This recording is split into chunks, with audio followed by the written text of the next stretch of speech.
Hello, everyone, and welcome to TimeToRole's Campaign 1. This is episode 112. We have a quick few things to talk about, and then we'll get right into it because we are starting slightly late. I hope all of you are staying warm. If you are literally on the entire east side of the coast, east of the Mississippi, the snowstorm has caused some havoc for some of us. Austin is without power, which is the primary announcement. He will be trying to join us as soon as he gets it back, but he is available if he can get power.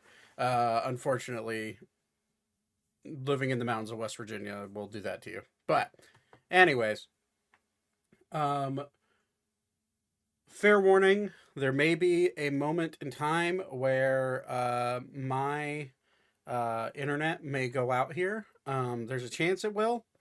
Hopefully, we're good. I'm just gonna run it and hope for the best.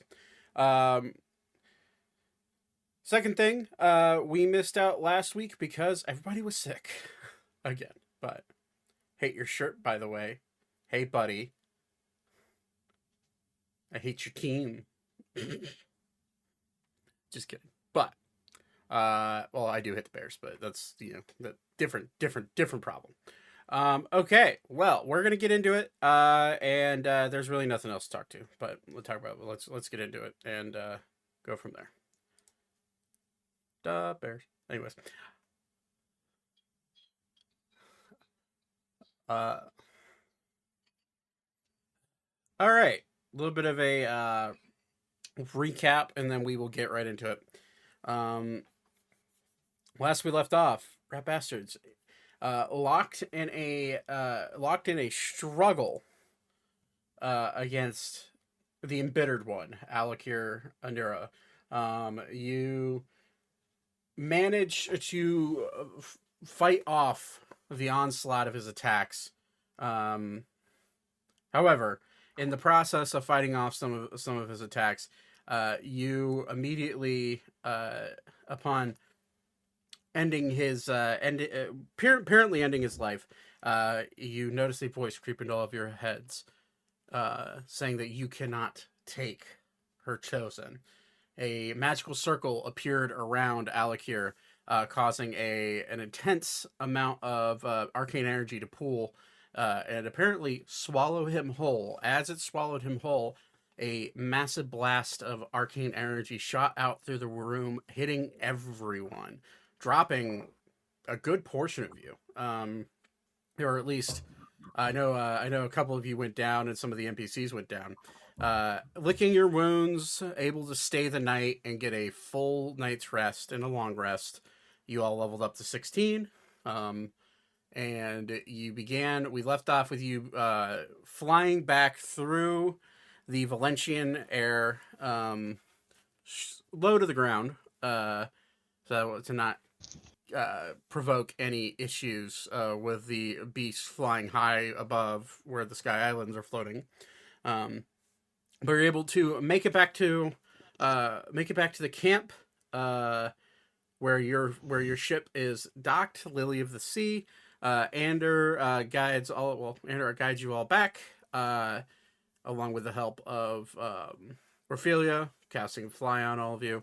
And you are currently landing on the dock to reboard the Lily and continue on your journey. It's about 8. Well, okay. My question for you guys: do you think, given the fight, do you think you guys would have slept in a bit, or do you think you would have woken up first thing in the morning? Probably slept, yeah. Zane be up early. I'm actually going to counter that. I would be up early too. Okay. So I might get up and sneak around and see if there's anything worthwhile to go in my pocket, but okay. I'd say, for the sake of just so I don't have to pull out the other map, for the sake of that, just roll an investigation check.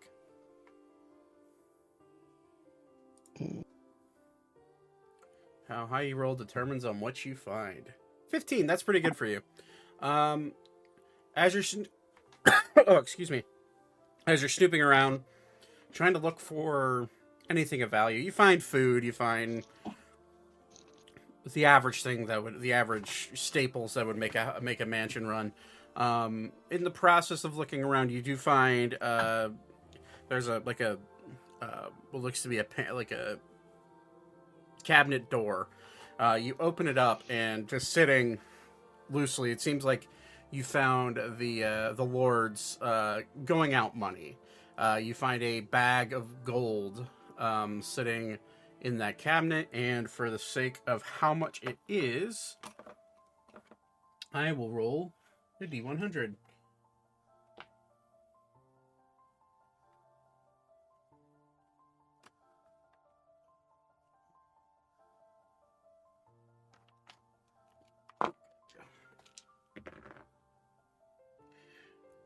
In the bag, you find roughly about three lobsters. Okay, that's fine. You can grab 3 lobsters. In the bag of gold, snooping around, you estimate there is roughly about 350 gold total. In that bag. In the same cabinet, you also find spell components that some of which are pretty prevalent to you. You find 3 individual pouches that you could tell were definitely well taken care of. Inside those pouches, you find 3 individual casting portions for a greater restoration spell of diamond dust. So 3 diamond dust casts. If you would hand that to Vivra or whoever else can cast greater restoration. I believe Arval is the only other one who can. Correct. But you find that, and then you also find a curiously enough, this is a devout follower of a god. You find a ornate chalice, bejeweled with gems, and it's gold and platinum all smelted together. Weaver, you would see this and immediately realize this is a customized chalice to be able to cast the spell Hero's Feast. Okay, I will chuck it into the bag with 3 others of them. There you go. 2 others, sorry. Yes. So now you have assuming 3 casts. assuming assuming Todd does give it to me. Assuming High or low? Let's say he wouldn't High or technically low? know. He wouldn't know that it's let's for go low. the Yeah, spell. I wouldn't. Right, and I wouldn't know that he has it because I'm not necessarily paying super close attention to it. High or low? Low. Let's go low. Vivra, come see this. I think you can use these. And inside the cabinet, you find what I just described. Ah, I'm not going to tell him about the bag of gold, though. Okay. excellent. Fine. This is. Are you doing the diamond dust as well, or just the bowl? Well, both of them. I mean, I recognize the diamond dust and know that Yeah. Yeah. You did. it'd be just really, witness- really selfish for me to keep that when it could save my life. You did also just Fair. see the night prior Vivra casting Greater Restoration. So you saw him spread out the diamond dust and it take hold and him casting the spell.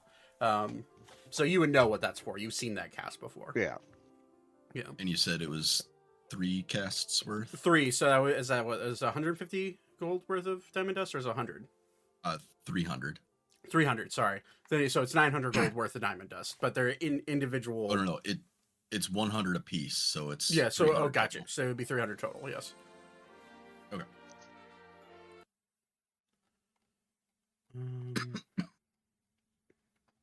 Excellent find, friend.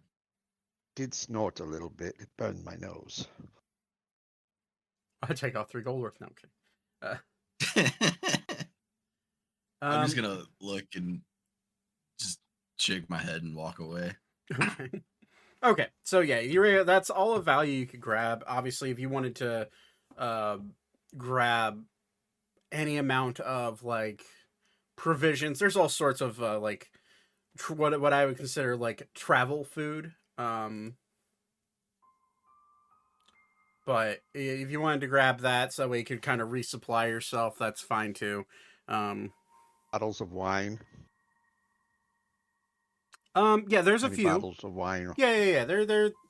This is a man that lived in luxury. There are quite a few bottles that are worth grabbing. But yeah, I would say for the sake of this, Todd. Actually, I'll just do. Yeah, you're fine. Todd, roll d20 for me.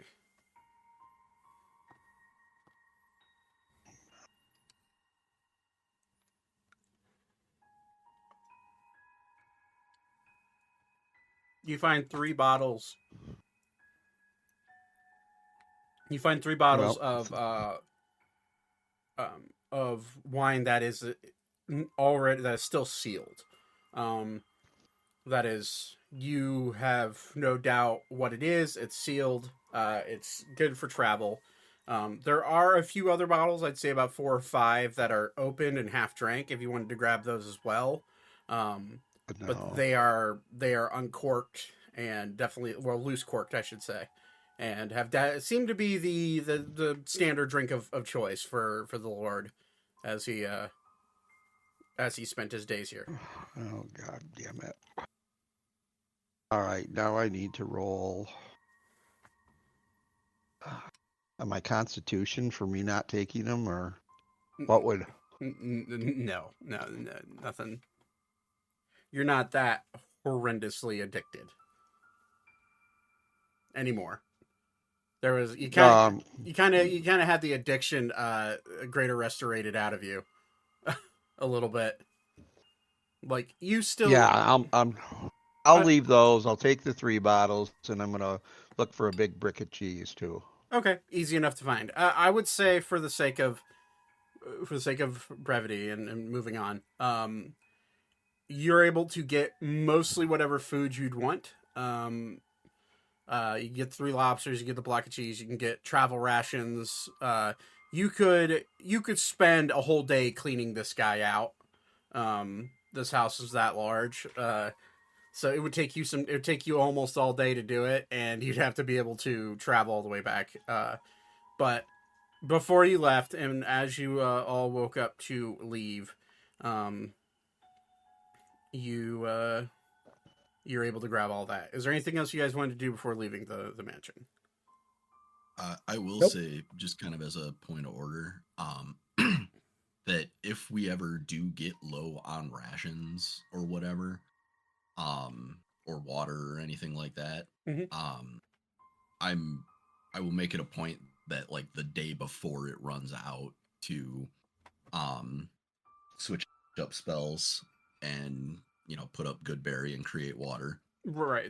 Honestly, that's why I don't have you keep track of rations, because at this Water's point, never a problem because I have enough alchemical jugs to keep us going for years. Yeah, like at this point, you are high enough level and high enough of a experienced party that you're able to, even if you did run out of rations, you'd be able to procure them through hunting or even magical means. Fun fact, if we don't use the jugs to make water, I can make mayonnaise, so we're never starving. Oh my god. As gross as that sounds, so... They're just like those sports gel tubes that athletes use. Effectively, yeah, they can be. But just mayonnaise instead. Is mayonnaise an instrument? Is mayonnaise an instrument? I don't know, Patrick Star, is it? Okay. It can be. He's about to drop this fucking beat. Gotcha. So anything else you guys want to do in this mansion before we return back to the ship? Negative, Ghost Rider. Okay. Yeah, nope, go fish. Okay, so as I explained when the session started, fly is casted on all of you by Orphelia and Elkis. You are guided back to the ship, thanks to keen mind of Ander, and you are able to land on the dock. Alex, the second in command, Ander's brother, is sitting there, kind of looking a little bit impatient, but also really moderately concerned. I'd say with all of everybody's passive insight, you get the sense that Alex is used to Ander kind of just wandering off for a day or two, and this is not new. But there is a slight level of like concern on his eyes, and then immediate relief as he sees all of you flying in. And he looks at all of you and says, "Had a journey." Just a little bit. Good. Well, ship's good to go. And I believe we should probably get going. The current likes to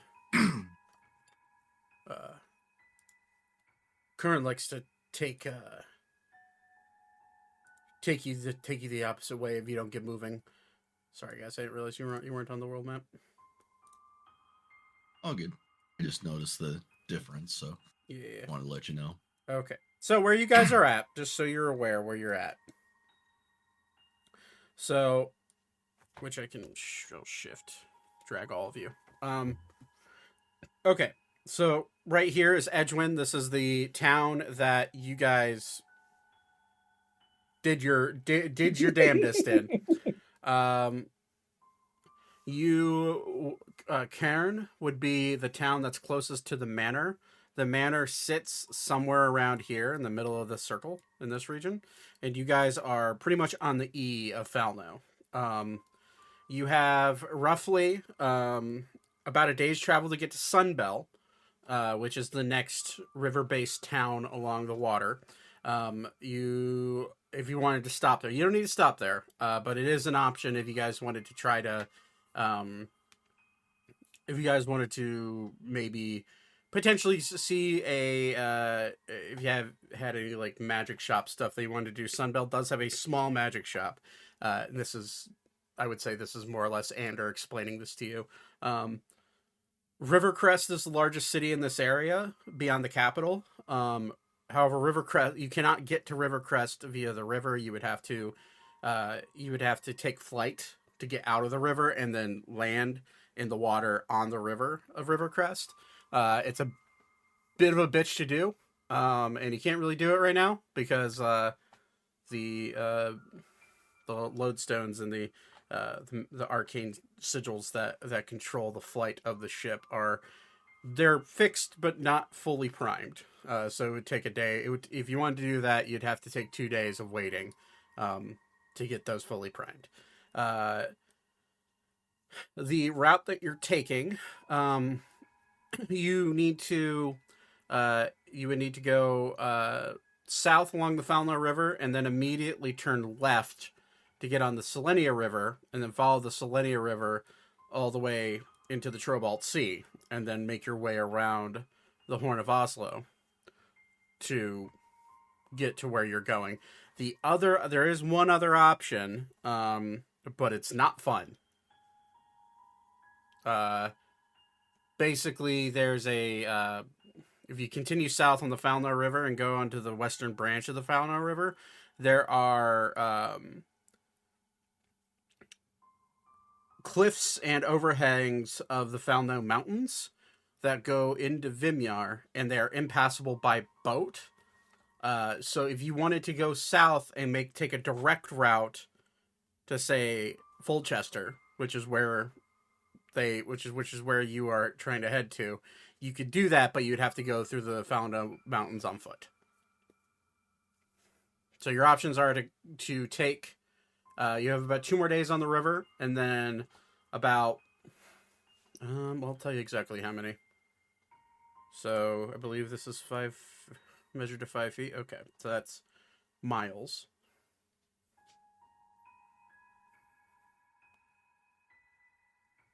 It would take you. So you can go 5 miles. Sorry, no, you can go 15 miles in a day in the Lily. So it would take you roughly So this is 60. That's 4 days.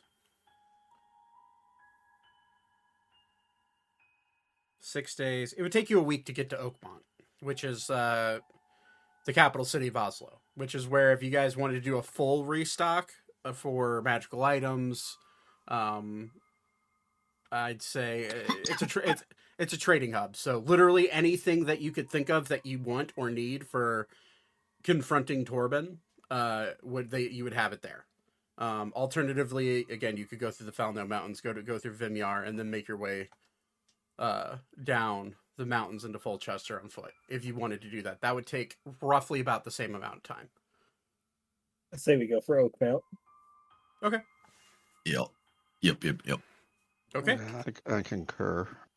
All right. Can't wait to see how much stuff Zane's going to be making on our trip to sell at the trade. I've got a week's time. Yeah. Keep track of it. I do. Okay. What's the black lines? Is that like boundaries or? Those are country borders. Okay. So the thick black lines are country borders. The thin ones are roadways. Thin ones are roadways, but the thick ones are. So you would know, just based off of everything that's been explained to you, the continent of Valencia is split up into four separate countries, thanks to thanks to the Titans War. Tillman was created during the war by the Tillman brothers, which you have had encounters with, and Weaver is very aware of who they are. Valencia itself, which is still the primary section of the continent. It's the part of the continent that that Queen Aurora was able to maintain power of. And then it's split up into Oslo, which is a tiny island full of war refugees and nomads. And then you have Astrium, which is an elven country that has a mixture of Elvish culture, Minotaur culture, and Dwarven culture. So either way, you're traveling down the Falneu River. You can get to Sunbell in one day. If you want to do that, if you want to go there, we can do that. Or if you want to just continue on the route and continue the days of travel, let me know. But for this day of travel, I am going to need someone to roll a survival check. Anybody. Eeny, meeny, miny, mo. I mean, let's rock the +10. Thank God I have the +10 because I rolled a 5 on that. Okay. The DC is low while you're on the river. And you do have Anders' help with his crew. So with a 15, the day moves on pretty easily. As the day concludes, you're pulling up to the banks of Sunbelt. You see a small little bustling town of you see just from people who are passing by in the waters. You see orcish representation, some half orc, some elven, human for sure. You see a variety of gnomes and halflings that have also found a home in these plains. Just a huge variety of races and species that you're used to seeing throughout the continents. But did you guys want to stop in Sunbelt, or did you want to continue traveling? I think we just keep going. Yeah. Okay. Unless Ander wants to start a fight with somebody, let's just keep going. To be fair, Ander didn't start that fight. It was me. I mean, I could roll on a d20 if Anders feeling frisky, I'm just saying. Okay, so you pass by Sunbell. the wafting smells of fresh baked bread and other what I would consider like pub food wafts through the air as you pass by and hang a left onto the Falneu River. It is nighttime. Did any of you want to keep watch?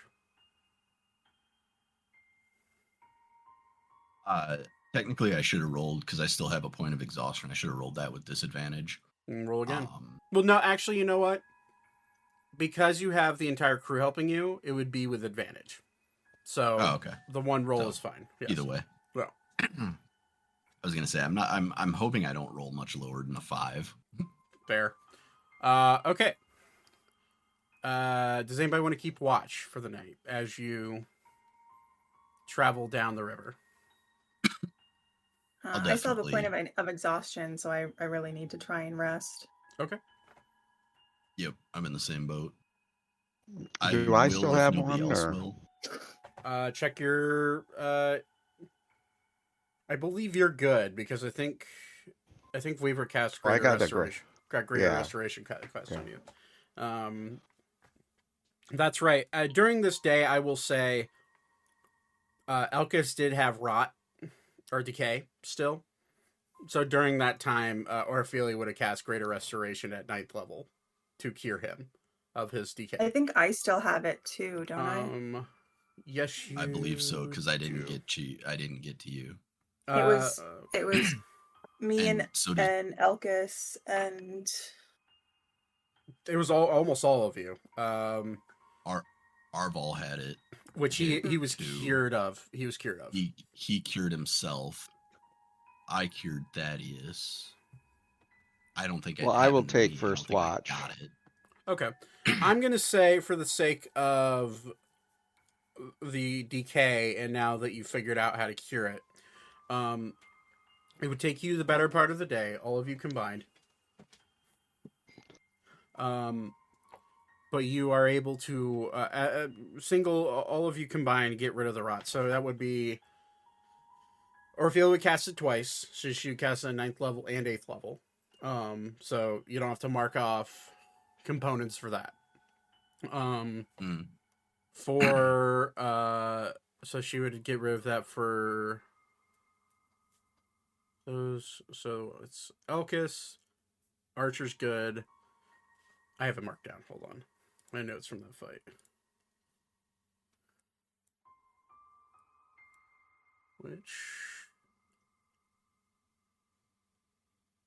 No. Oh, there it is. Okay, Archer is good. Archer's good. Elkis, Elka, Ander, and Arval have it still. Arval would cast it on himself, which I think he did. I just marked it down wrong. I believe Correct. he did. Yes. So 3. So Orphelia would cast it twice, so you only have to mark off 1. And are you casting it 8th level or 7th level? I already did past tense. I cleared. I'm pretty sure it was Thaddeus. Okay. Because I'm down a shitload of spell slots. Well, you would have I've done tried it. an 8th, a 7, a 6, Gotcha. and a 5. Okay, so you would have done that in the... Well, yeah, you did that in the morning. That's right. That was in the morning. Yeah, fair enough. Okay, Ophelia, she does have another 8th level spell slot. She'll clear everybody of it. So, do I clear my failure and my exhaustion level, or just the failure? The night's sleep would have gotten rid of an exhaustion level. Okay. The long rest would have gotten rid of the exhaustion level. Go ahead and clear the failure. I believe Ori also Okay. had a failure, now that I'm looking at it. Can you confirm for that, Nate? You muted? Sorry, I was eating. Oh, you're good. I should still have an exhaustion. No, death Yeah, I saving think we all throw got hit with- for Oh decay. yeah. I still have one of those. Okay. So unfortunately, Orphelia does have a 7th level. 3 7th levels actually. So she can cast it and roll for it, and she does have enough diamond dust to do it. So she will. Okay, she will go ahead and cast Greater Restoration on you, Ori. She needs to roll a d20 and add her spellcasting modifier. And let me pull up her character sheet.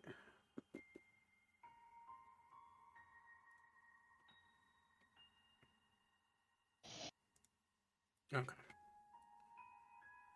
So she needs to roll a it's her charisma. So the spell save she's looking for is an 18 to clear it.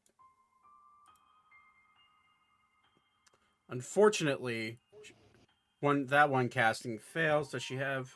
She has one more, so she will try it on you again, Ori.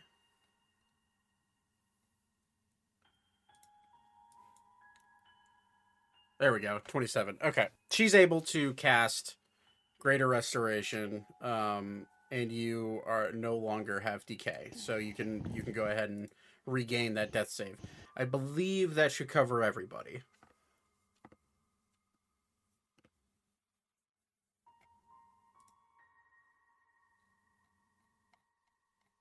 Let me double check with Beep since he had.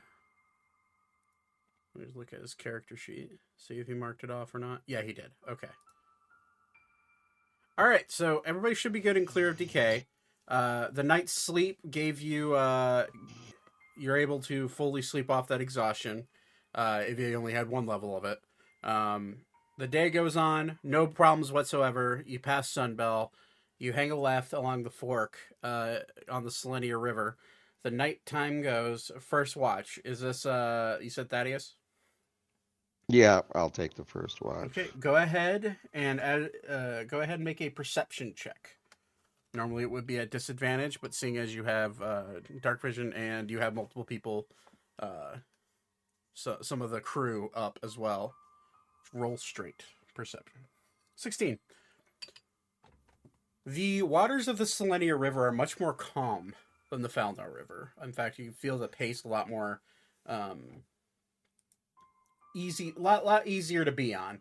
It's much deeper here, though. You get the sense as you pass along the majority of the bank is plains mixed with like the occasional sprouting of like a hardwood tree. It's fairly open. You can see a good distance, and with a 16, not seeing anything of note. You see a couple of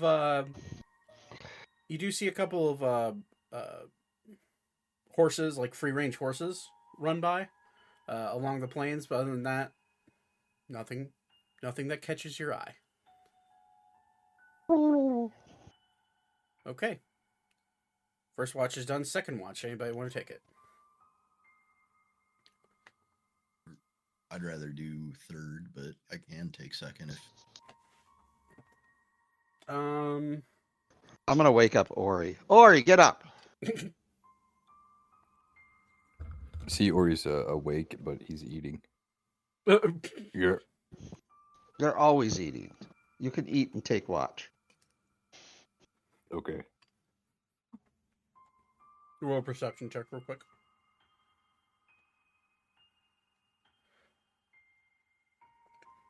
One second.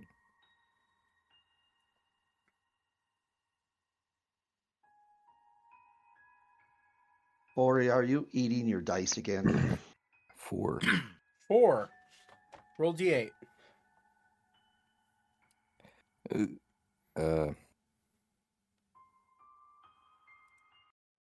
6. 6. As you begin, as you continue munching along and looking around, you don't see much. However, what you don't notice is the wind starting to pick up, blowing in your face. A headwind catches your sails and slows you down for half a day.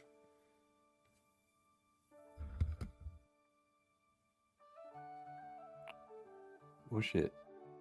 Okay. Second watch is up. Third watch. Weaver, you want to take that one? Yes, indeed. Okay. Perception check. Okay.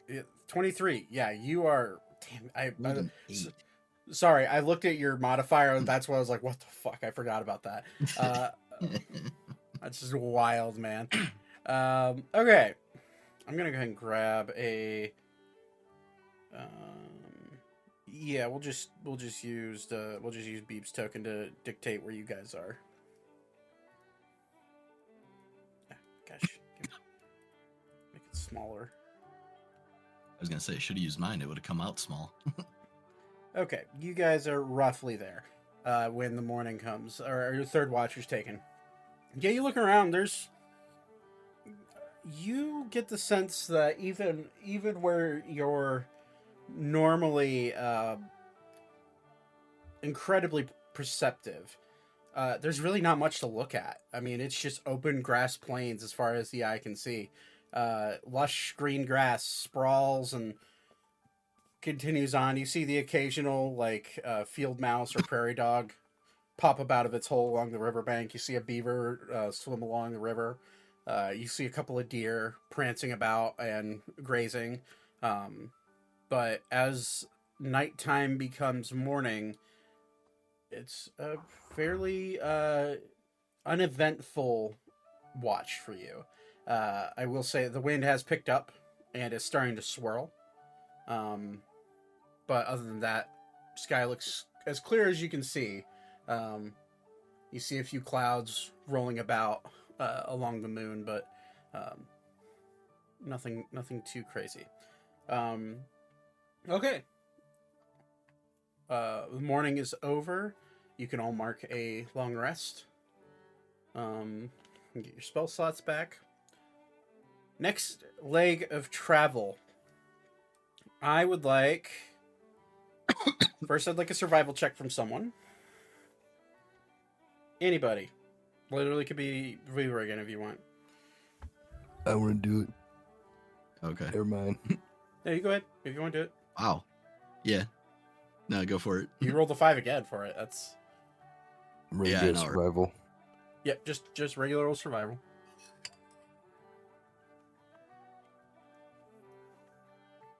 Uh, 29. 29. You feel pretty confident. Yeah, in let's your... go with his. Yeah. You feel pretty confident in your ability to navigate down the river. As the evening, or I guess a late day, comes into shape, you do see a branching river that rolls off, and Andrew will call it, it's the Wednesday River. It heads south down to Silk Grove and Wednesday Lake. It's not a very savory place to go if you are carrying a lot of gold, if you catch my drift. It's more of a hunter's outpost, and just not a lot of very nice people around there. Kind of cool to go to, though. Perhaps another time. And you guys will travel another day. Let's have Zane. Can you roll d20 for me? You said D20? Yep, just a d20.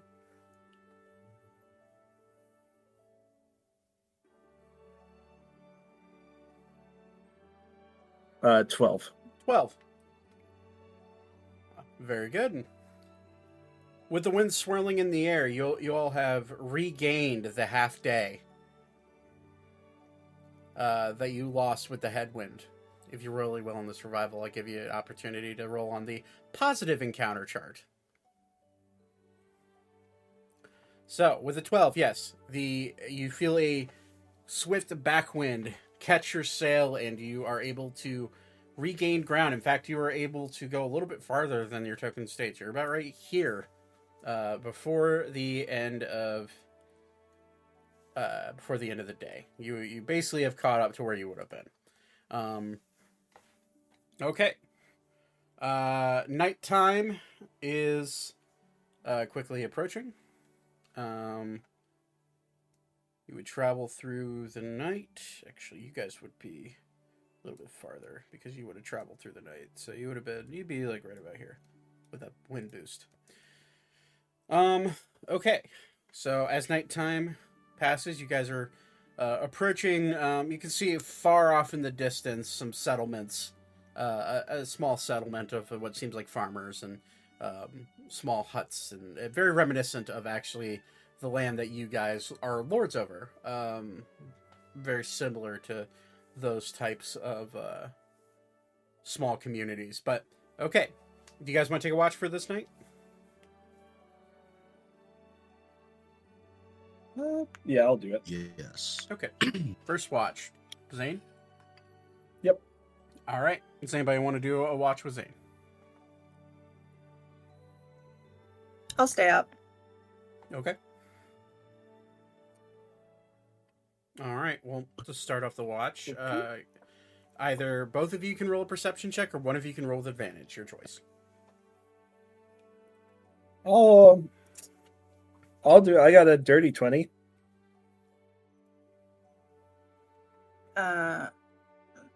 Perception. Oh, I'll take that dirty 20. Yep. All right.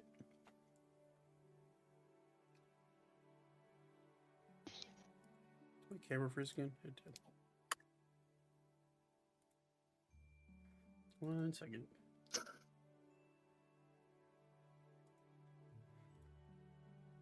Okay. Alrighty. Dirty 20. Roll d6 for me. E6. 1. 1. Cool. Okay. As you slowly begin moving along the river, you approach a shallow bit of travel. This is the shallowest part of the river that you've seen. You are able to pass through without issue. However, as you pass through here, you do notice with a dirty 20 what looks to be humanoid figures standing along the shoreline. With a dirty 20, you're able to, Elka's off looking and just kind of like looking at the stars, kind of. Whee! Yeah, just It's so pretty today. just in her own world for a little bit, but you're able to get her attention and point out. You see about 15 to 20 humanoid figures, no fire, no light, and they're all just quietly stalking your boat along the water. And given the shallowness of this area, you are traveling at much you see the crew that is awake for the first part of the night furl up the sails and break out. How far away are they? Paddles. So the river itself is about 300 feet wide, and you're right down the center. They're about 120, 130 feet away. Okay. I was curious. Yeah. But you see the crew break out paddles and start to paddle the ship through this shallow area to avoid breaking the hull. I'm gonna help with this with the paddling. Make an athletics check.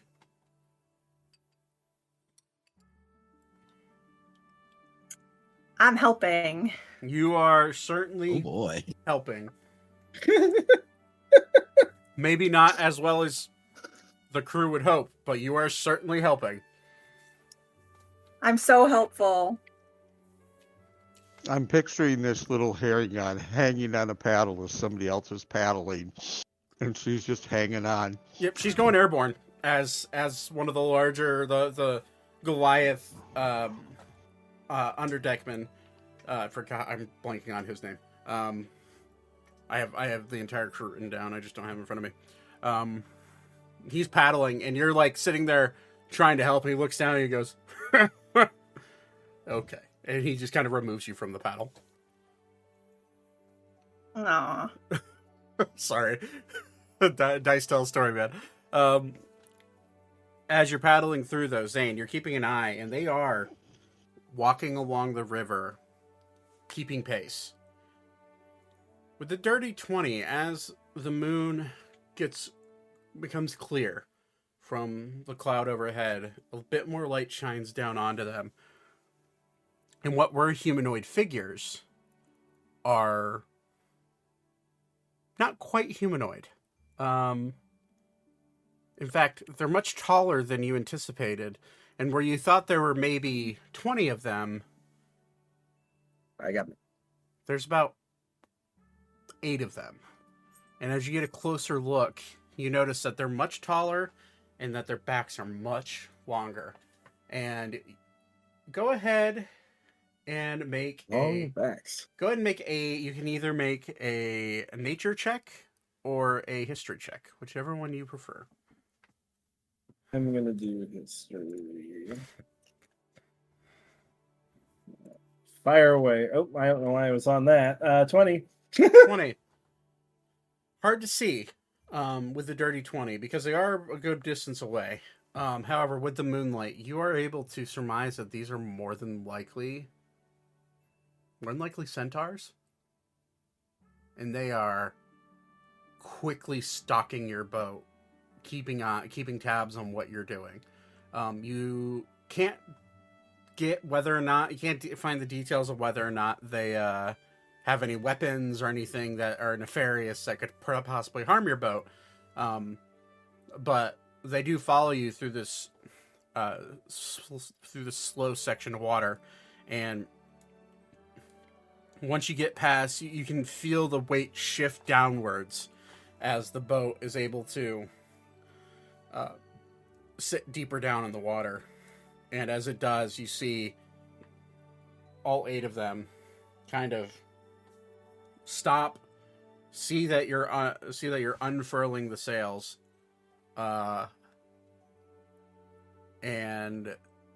they immediately just kind of break off and head off into the distant forest a couple miles away. But as the end of first watch, does anybody, do you want to do anything else during the first watch? Zane or Elka? I mean, I would probably not be any help, so I'm good. Okay. Yeah, you did just roll a natural 1 and a natural 3. Yeah. I understand. Okay. All right, so first watch goes off with some weirdness and goofiness. Second watch, though, most of the crew goes under deck and starts to go to sleep. Who wants to take second watch? If anybody. I'll take a second watch. Okay. All right, so as you climb up on deck, Zane, would you tell Thaddeus about what you saw? Absolutely. Okay. All right, yeah. Told about potential another pack of centaurs roaming the basin of the river.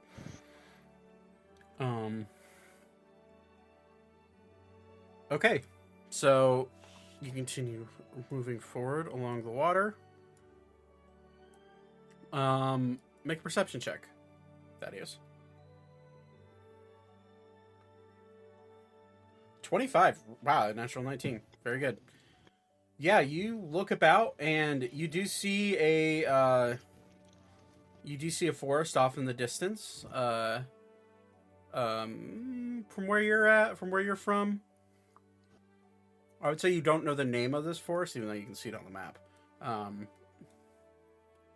But you would know that this area is known for its dark wooded forests, and you keeping a close eye out for any monsters or bandits or anything that could potentially harm the ship.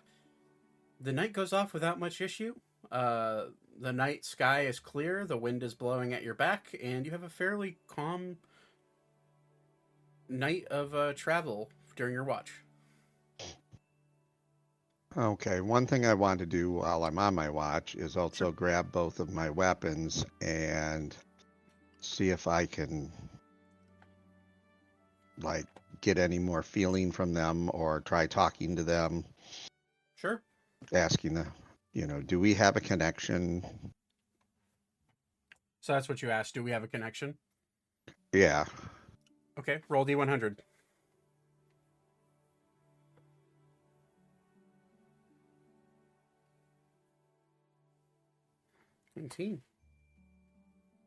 As you ask, do we have a connection?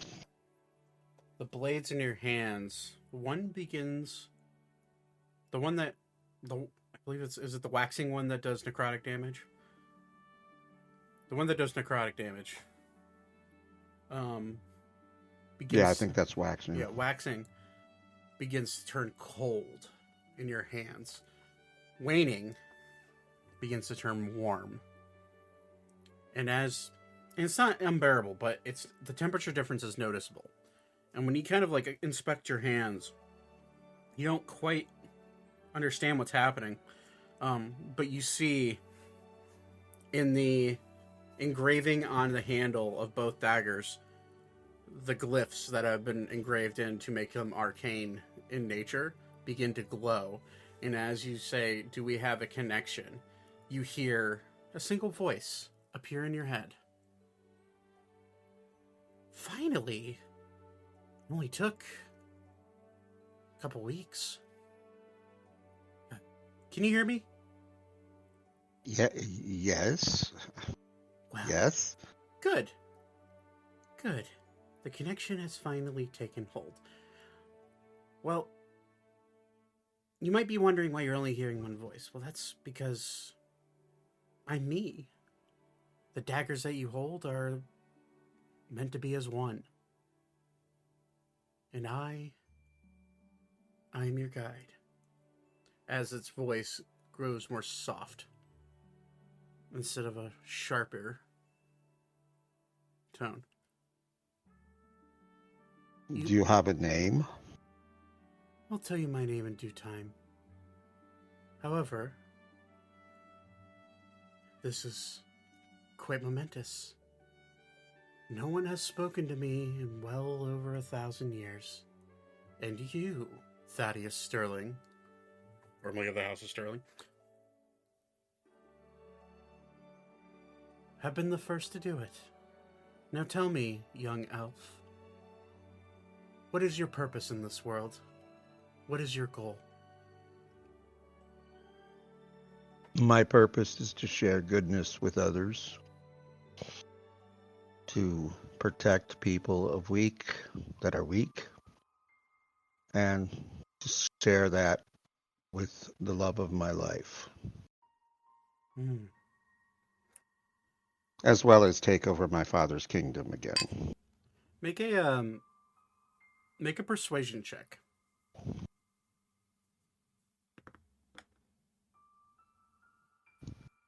23. Noble goals indeed.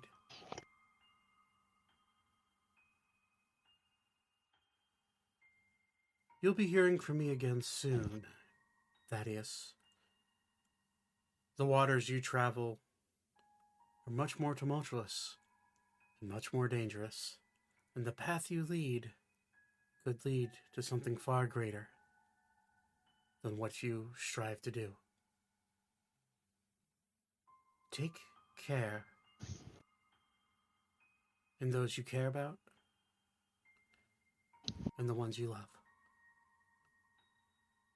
And you kind of sit up, and then you hear exiting. Well, that's different. I don't know what took over me. Anyways, well, have a good one. And you kind of snap to, and you look down at your hands with the blades in your hands, and peeking from the other side of the blade, you see arcane sigils etched into your palms. Cool. Do you know Celestial? That's a language, right? Yep. Do you know how to read Celestial? No. Okay. You would recognize them. I'd say make a Just make a general intelligence check. Now you're asking for something. Hey, Whoa. that's a save. Damn. Not a Oh. just a regular old check. So it'd be +1, I think. So that works too. Okay. 19. You would know that this language is celestial. There are 4 glyphs etched into the palms of your hands where your blades would be sitting. As you look closer on the knobs of each blade on your handles, you see a single sigil written in Elvish. That is the sigil, the arcane sigil for combined. Or combined. It is on each one. And you almost like you're compelled to do so. You feel your hands clench the blades, and you feel cold in your right hand and warmth in your left. And you see the sigils on your hands start to glow. One of them a pale white, the other one a pale blue. And as you look and see the glowing, you feel compelled to combine. And as you touch both pommels together, you feel an intense burning and cold snap in either hand. And you look down, and the blade, where 2 daggers were, are now combined into one weapon. Whoa.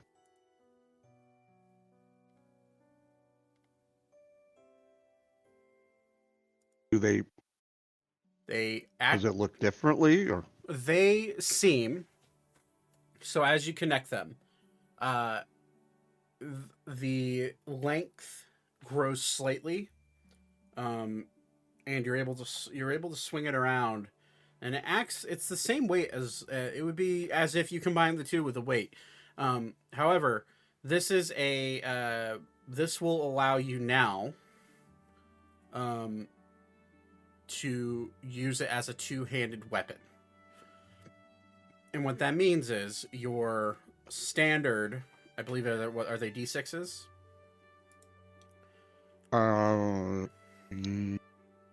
Yes. The standard D6 attack, where you would use D6s, you replace them with D8s if you use it as a 2-handed weapon.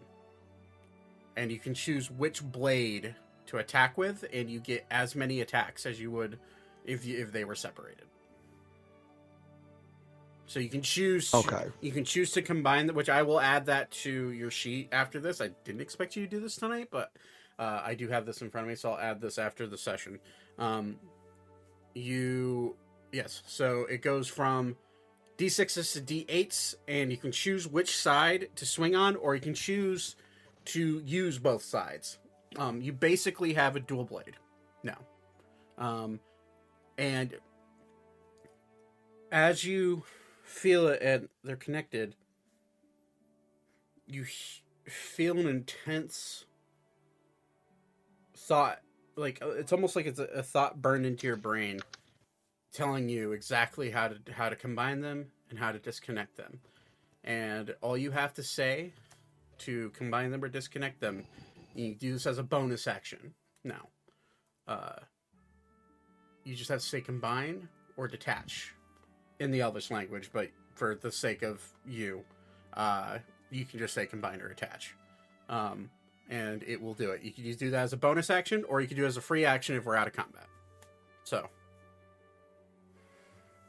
But I will make sure that's all written down for you by the after this session.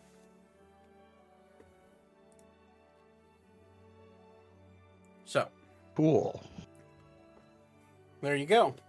Second watch comes to an end. Sigil still on your hand. Anything else you'd like to do, or are you gonna head back to bed? Is Weaver who's taking over for me? I have no idea who would like to take third watch. It Weaver will again? be. Yep. Okay. I'm just gonna grab Weaver real quick. Weaver, do you read Arcane? Okay. This one knows Draconic, which a number of arcane sigils, which is used for arcane sigils, but My weapon? that is not a language that I am familiar with. That this one is I'm familiar with. gonna show him my palms. You see his palms, which now have sigils scarred into his hands, effectively. You see the slight discoloration where the sigils are. Do you wish for me to try to restore you? No. My weapon becomes one or splits. I'm just looking to see if there's more that I missed. With your passive perception and with, I'd say, you have seen celestial runes before and sigils, you would recognize it as celestial, but you cannot read it. That is not a language that this one knows, but perhaps friend Arval could aid you in the morning. Very well. Have a good watch. I did not see anything of purpose. Very well. Sleep well. I'm gonna go around and cuddle with my new knife. Okay. All right, so you head to bed. Weaver, make a perception check as you take the third watch. All right. There we go. Hey, 35. Damn, natural. That's some big naturals on Weavra. You see into the fucking future, dude. It goes so far, it goes into the hurricanes. Yeah, your vision goes telescopic. You can see for miles. No, gosh, unfortunately, with the natural 20, like I feel like I give you something a little bit extra, but for the, I mean, if there's nothing there to see, there's nothing. Yeah, there's there really to just see. nothing here to see. It's literally just plains. You can see treetops off in the distance. You would know the name of this forest, being the Windgale Forest. It's a it's a dark forest system that that you passed over on your airship over into Ammriel. You don't know much about it. You know that there's a lake that sits in the center of it, and you would know that there's just from casual travel, you would know that there's a lot of rumors to say to avoid the Windgale Forest if you're going in on foot. But other than that, you really don't know. With a natural 20, there is something to see. You look up, knowing the danger that it looms above, and you see what looks to be a giant green scaled dragon flying miles above you. Doesn't seem to have any sort of care or desire on what's going on below. But with your natural 20, you do see it clash into what looks to be some sort of rock bird and attack it midair, attempting to hunt it. If I could roll D20 to see how well it does. It's a dragon. Should do pretty well, I believe. I make a nature check. Back on that page on my sheet. 27. Hey, there we go. With this size, normally from this far away you wouldn't be able to tell the exact size, but given the natural 20 and given your nature check, you would guess that this is an ancient green dragon. This is an old dragon that's hunting above you. And with a 14 on the die, you see it slam into a smaller rock and clash into it. And in one bite, it grabs it and you see it fly off southward with a bird hanging out of its mouth.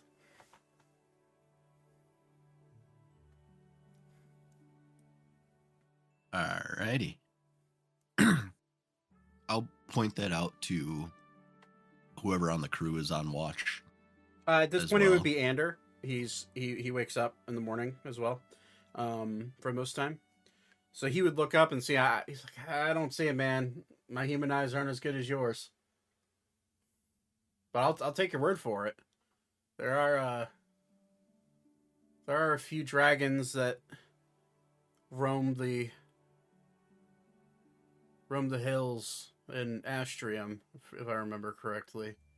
They den up. Actually, might be one of them that we might have to avoid here in the next week or so. Glad you spotted it. Now I'm a little freaked out because what else is flying above us? Nothing else that this one can see. Good. All right. Breakfast? Yes, this one will As the morning go aid shines in the preparation. Yes. Okay. Third watch is over for the second night along the river. We appear right about there. And you would gauge actually with your natural 20, it's not just flying south. It's flying southwest.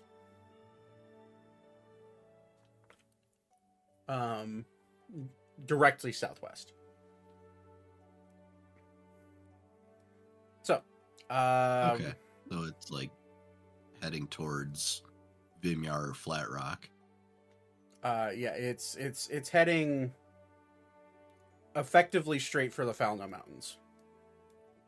If you look at the map, yeah. Yep. Cool.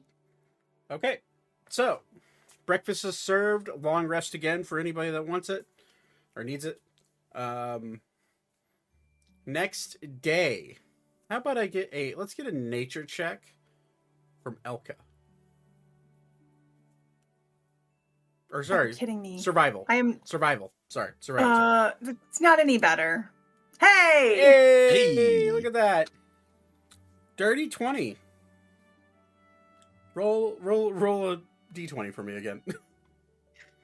Okay. 14. Positive encounter table. Roll again for me.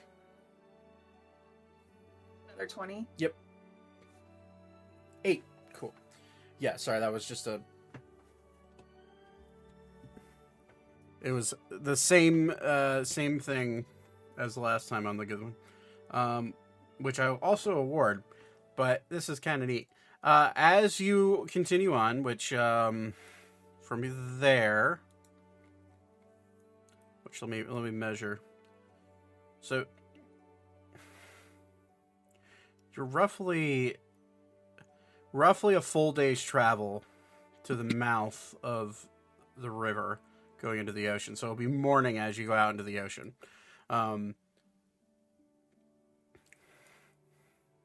You start to smell seawater, or sea air begins to blow, and it takes over your senses. You look down, and you see a pod of aquatic creatures swimming alongside your boat.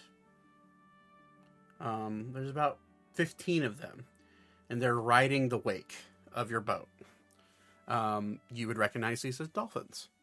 They are following the boat and seem to be actively hunting fish in the brackish water that takes up the last section of the Falneu River.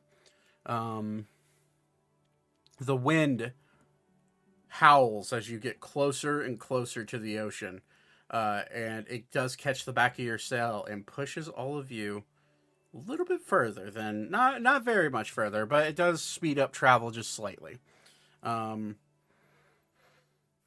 As you get closer, all of you kind of look out, and you do see Weaver, specifically with you. You look out towards the ocean. You feel the salt start to sting your scales a little bit. And with your passive perception, because it is so ungodly, annoyingly high, you hear wind. It sounds like wind swirling, but it's different. It's like water rushing, but swirling at the same time. You immediately key in on it, and Ander will, with his passive perception, will notice you keying in on it. And he'll like look at you and look over at Orphelia, and Orphelia will kind of walk up to you and say, "You hear the mad lady screaming." If by mad lady screaming you mean water swirling, then yes. It's a sailor's term. The mad lady's known as Bira. Bira is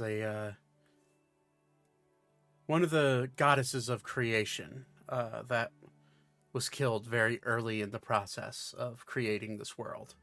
And it's said that her body was laid to rest across... Sorry. Ugh. Just got a corn kernel up the throat. That sucked. Sorry. Stop you deep good? throating them. Yeah, you're supposed to get the corn off the cob before you deep throat it. I'm eating popcorn. Fuck off.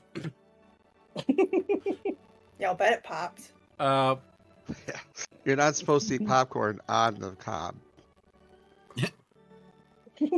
Anyways, she'll continue. It's said that Bira's body was laid to rest across the strait between the Trobalt Sea and the Chalet Sea, which is why it's called the Bira Strait, which is why it's so impossible to traverse. Whirlpools show up every moment, and what you're hearing right now is the Mad Lady singing. Interesting. This one is glad we took the river then. We could have tried. I've tried before. And looks up at Ander. Yeah, you tried before. How'd that go? Well, we got through it. But his dad was real angry about it. Points at Ander. Mm-hmm. It destroyed his ship. Not this one. We were on a different one.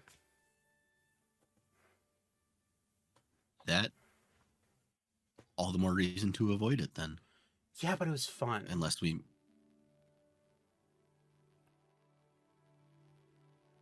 This one has a very different definition of fun than you, apparently. Fair enough. She'll pat you on the back and walk away. Okay, so daytime, last night, the last night on the river. Unless anybody wants to do anything, yeah. Yeah, during the day, I'm just gonna cast Control Weather to make our passage a little easier because now I have spell. Okay. How would you like to control the weather? There's only so much I can do with it, the looks of it. If it's assuming it's clear and I'll just increase the wind a little bit if it's not going too crazy, and keep the temperature maybe just a little warmer. Yeah, it is getting quite cold as you approach the sea. Yeah. It takes about 10 minutes. I rolled the d4 plus times 10. Takes about 10 minutes, but you do feel an even greater wind start to pick up through the night.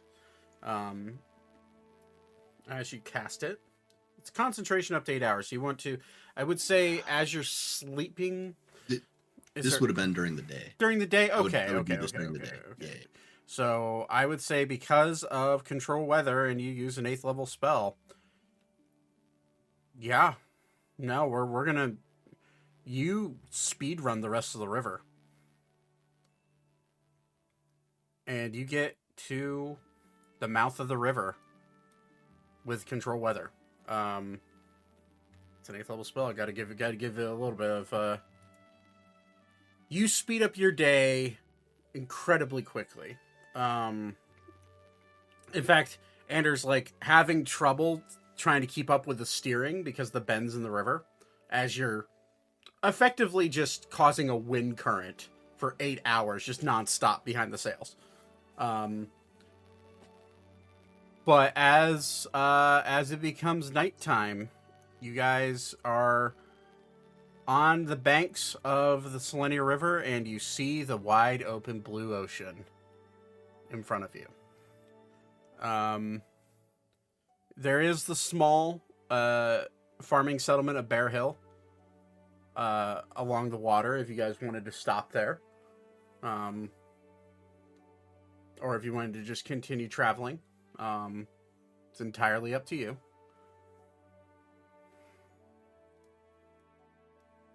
But I don't think we have any reason to stop.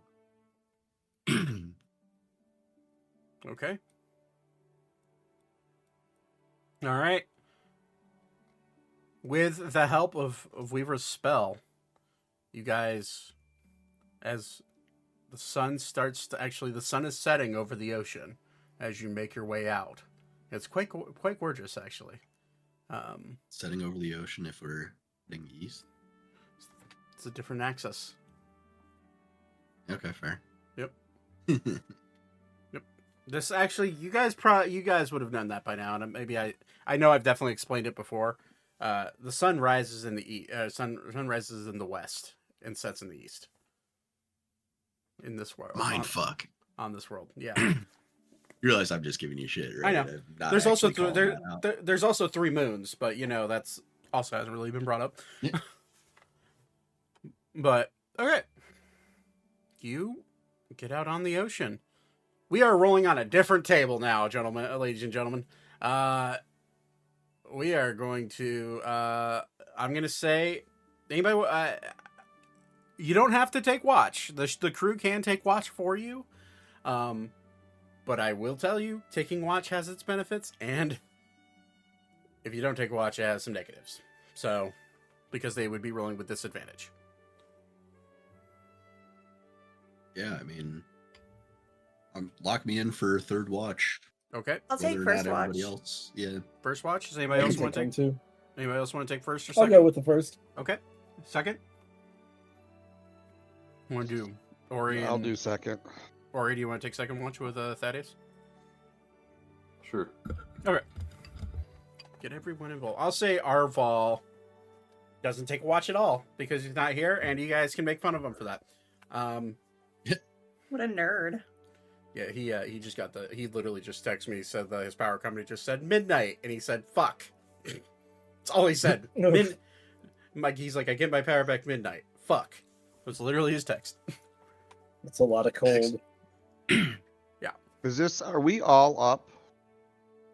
You're about to go to bed as you crest into the ocean. But yeah, it's sunset. Oh, okay. It's sunset. But all of you feel the sting of the ocean air. You're out now making your way out into the ocean blue. Traveling along the coast will take a little bit longer, just because of the potential of inclement weather that could come in randomly due to arcane reasons. So Ander will take you along the sea route, which is basically just on the exterior of where these lines are. And you guys will begin traveling along here. So that's basically after first watch. So first watch. Can I get a perception check from either both of you or one of you? I'm just gonna let that happen. We'll take Mousie's. Then Because I can't hit that high. Then Mousy, just for the sake of trying to roll nat 20, roll again because you're rolling with advantage. Oh, okay. Nope. 25. 25. Okay. Clear, open ocean.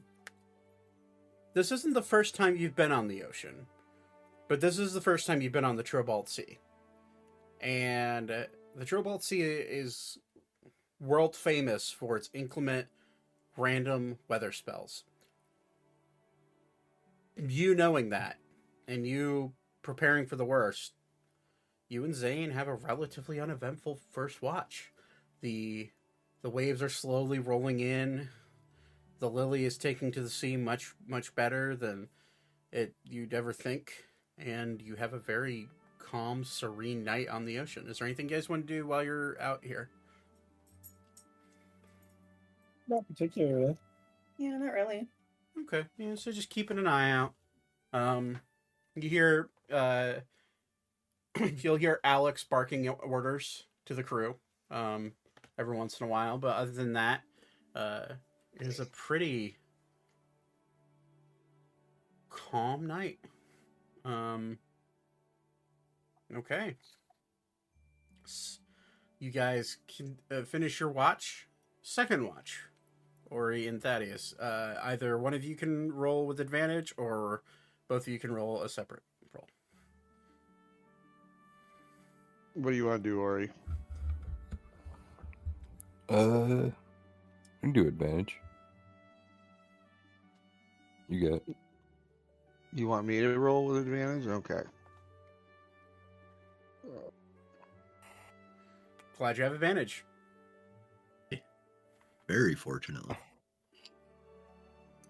I thought I had it. I set it to advantage. You just Yeah, roll a roll. d20. Yeah, there you go. You're just rolling d20s. You're not rolling perception. Yeah, roll. Oh. I'm shit. Let's see. What's my perception? Plus 8. Okay. Oh, no. 20, so 22? No, plus 6. So So, 6, yeah. 30, 20. 20. Okay. Ori, roll a d4.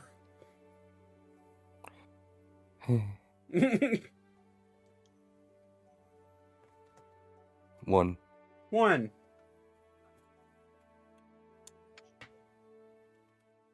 Okay. All right. Thaddeus. Roll a d6.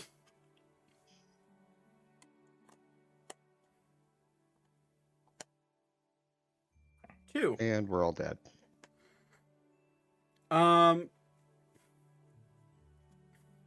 You look out. Oceans are clear. It is a fairly calm night. However, you notice as the night continues, it's almost too calm. You feel the wind cease completely, and you are now drifting in the ocean for this portion of your watch. You lose a quarter of a day's travel. Yeah, for Ori. Let's not tell anyone about this. I agree. Yeah, let's blow into the sails. It doesn't work. Fuck. Hey, look at these scars I got on my hands from my weapon. Neat. Do I recognize these? Do you read Celestial? Can I roll a history check? You could roll a general intelligence check.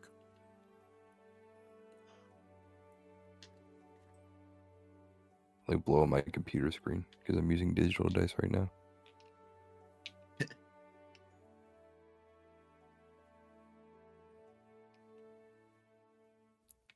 $15. 15. you would recognize. You've seen celestial writing before, with your dealings with the Court Aorum and other adventures you've had. You can tell it's celestial. No idea what they say. It's definitely interesting to look at. And My sword and my blades turn into one. Oh, You can show them. It's real easy for you to do. Yeah, I'll demonstrate. what do they look like when they're put together? When they put together, so the blades themselves are like these curved, elongated blades that kind of like stretch out and curve towards the user's arms when he holds them. They curve inwards like a crescent blade.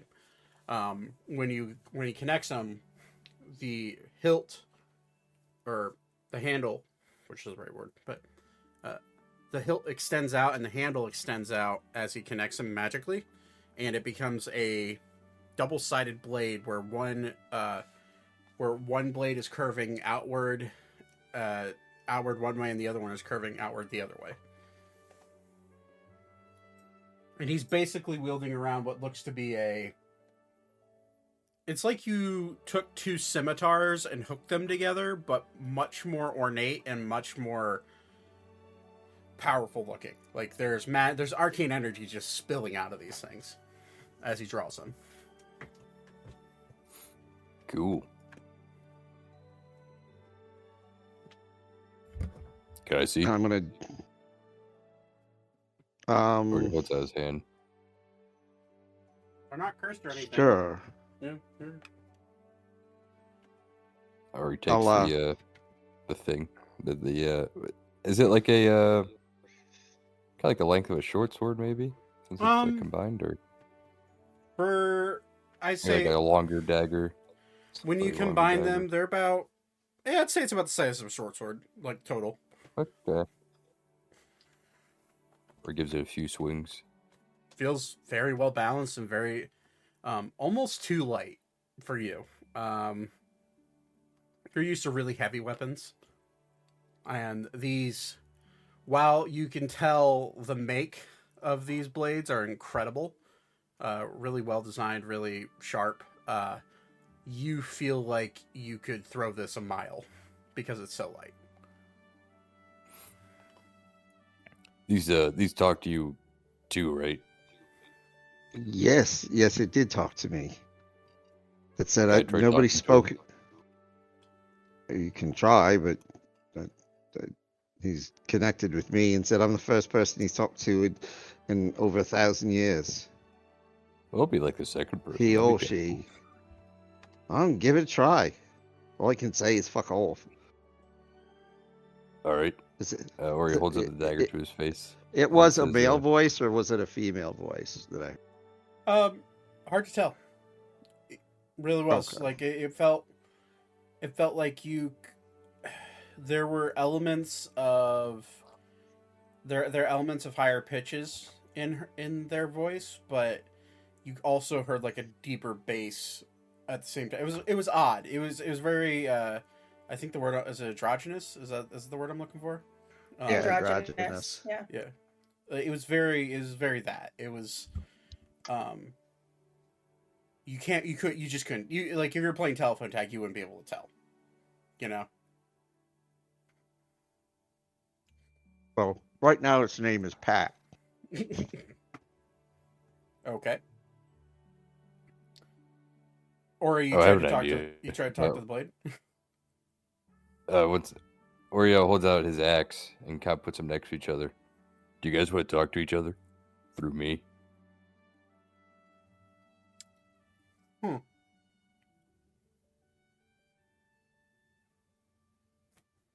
I'm gonna roll something. Both the weapons break. You see both I blades. wonder if shatter. they all know each other. The Pantheon isn't that You large. can't just say that. Just because they're all weapons, sentient weapons, doesn't mean they all know each other. But they're all from before the. Oh, because You're they come right. from My bad. They were all created. No, that's fair. They were all created by either by a champion of a god or by a god themselves. Like, that's what you know about them. So there's a chance. However, nothing happens as you do that. Oh. Or he dings them together No kiss. slightly. Ding. No kiss. Mine cuts his in half. No, you just Mine has a ding. force field. You actually, when you ding them together, make an Arcana check. Oh Oh shit. God. The axe and the dagger fuse. Super weapon. No. Quickly Yes, combine all of our like weapons Power into a Range. super nuke. A mega Zord. It's like Power Rangers. Oh, Go, bastard rangers. 19 plus Arcana 1. Dirty Look. 20. Dirty 20. there's a little hole. I can screw my hilt into his. You feel intense radiant energy shoot off of both blades as you clash them together, and you know that there is a reaction. And then you feel the energy disperse, and both blades, after you ding them together, are both humming, almost as if they are awake with radiant energy. Well, that did something. Yeah. Hey, sorry, hold on. I need to look at. Okay. Hey, Well, it says- hey, Lazarus, you all right? Make a D1 or roll D100.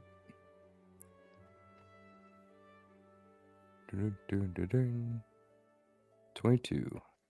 22. You hear a single phrase come out, like, just bleed into your brain. Ouch, my head. Oh, I'm sorry. That's all you My bad. hear. Okay, well, I just want if you can hear me. I just want you to know my bad. That was my fault. My fault, Gig. All right, here's your dagger back. Hand it back to Thaddeus. As you hand it back, Wait, a meteorite fall. No, I'm kidding. It's fine. Rocks Or falling get shot in the windows. head with. You both. maybe we shouldn't ding them together again. We could use that in combat and be kind of cool looking. You both feel That's as you true. Make someone's head explode. as you both hang on to both of your weapons. You both feel an intense feeling of utter annoyance coming from your blades. Hey, mine's kind of mad. I'm sorry. Ori can be a prick sometimes, but he's really a nice guy. I am not a nice guy. Have you seen? You know me. You don't need to say that. Well, you're my friend. We won't do that again. I'm sorry. We might do it one more time just to show everyone else. Hey, Your we should hand- do this with all the other weapons. Your axe handle starts to burn, Ori. Stop it. Hey. Or I'm gonna or pull. just, no, no way. He doesn't do anything. I'm gonna pull a flask of bourbon out and pour it on the hilt and start polishing it.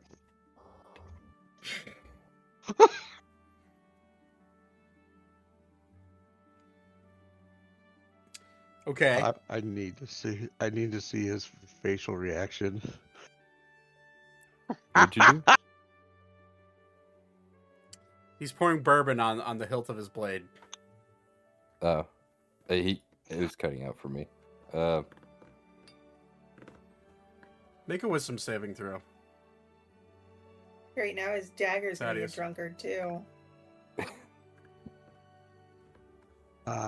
Wisdom saving throw. We'll take the normal 20. Okay. You do this. You feel arcane energy spew out of these blades and attempt to attack your brain, but you're able to fend it off and continue on doing something that you can tell your blades do not like at all. Like Okay. borderline, like starting to reject you. I'm They're like, I'm oh so shit, fuck sorry. this guy. Well, I don't even know why you did that. Because I thought I'm trying to be one with it and give it some of my alcohol. Well, they don't consume. I don't know how to make a weapon happy. Maybe sharpen it a little bit. Oh, that's a good idea.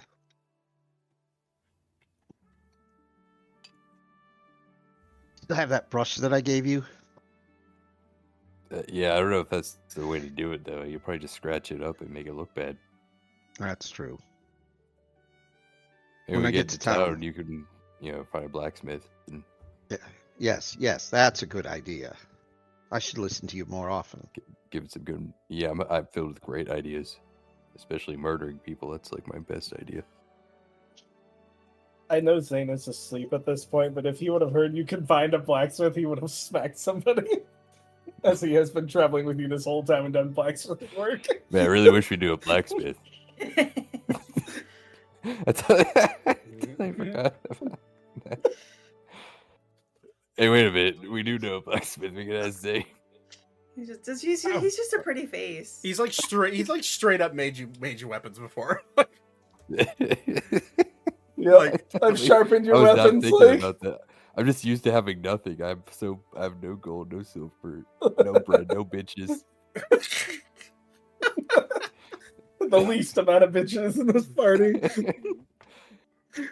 He wanted one for like a short period of time. Yeah. Their mom wanted to murder all my friends. Right. The love's a fickle bitch in this world. Anyways, Let's wake Zane up and get him to work. I don't know what he's just sleeping. It's no big deal. I think I'll wait until he wakes up on his own. I mean, you wake him up right now. No. we were starting to walk up the Persuasion check stairs. For you. Can I roll persuasion at you, Todd? Yes. Okay. Roll an insight check. Have a little bit of goofs. So I'm sorry, I was away. Stepped away. Roll an insight. That's a I need bad to roll. insight. Just normal and insight. Yep.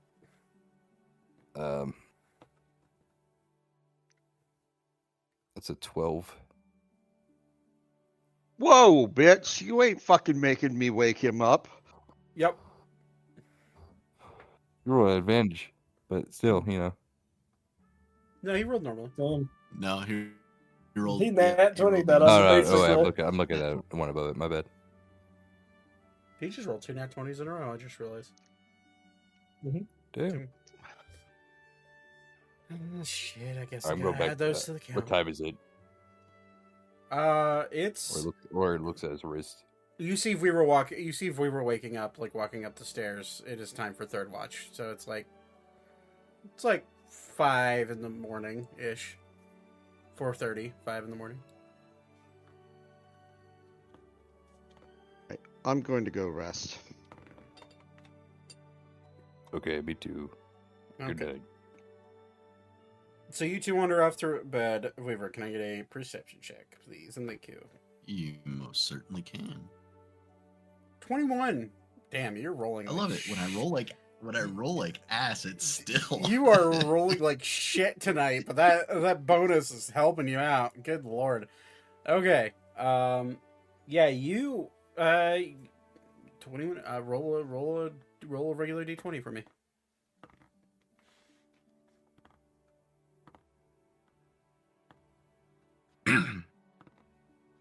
Four. Okay. Alright,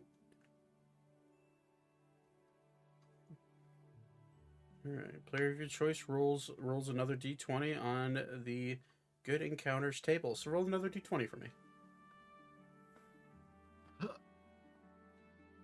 18. Goddamn. you. All right.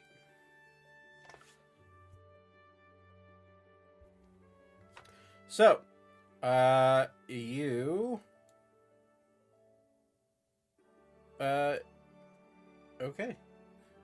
The night goes off. Your watch goes off without a hitch. You look around, and as you lose track of the shore, which is a couple, I'd say about from here. Well, I guess we'll find out exactly. It's about 8 miles off. 8 miles off, so you can just see it off in the distance.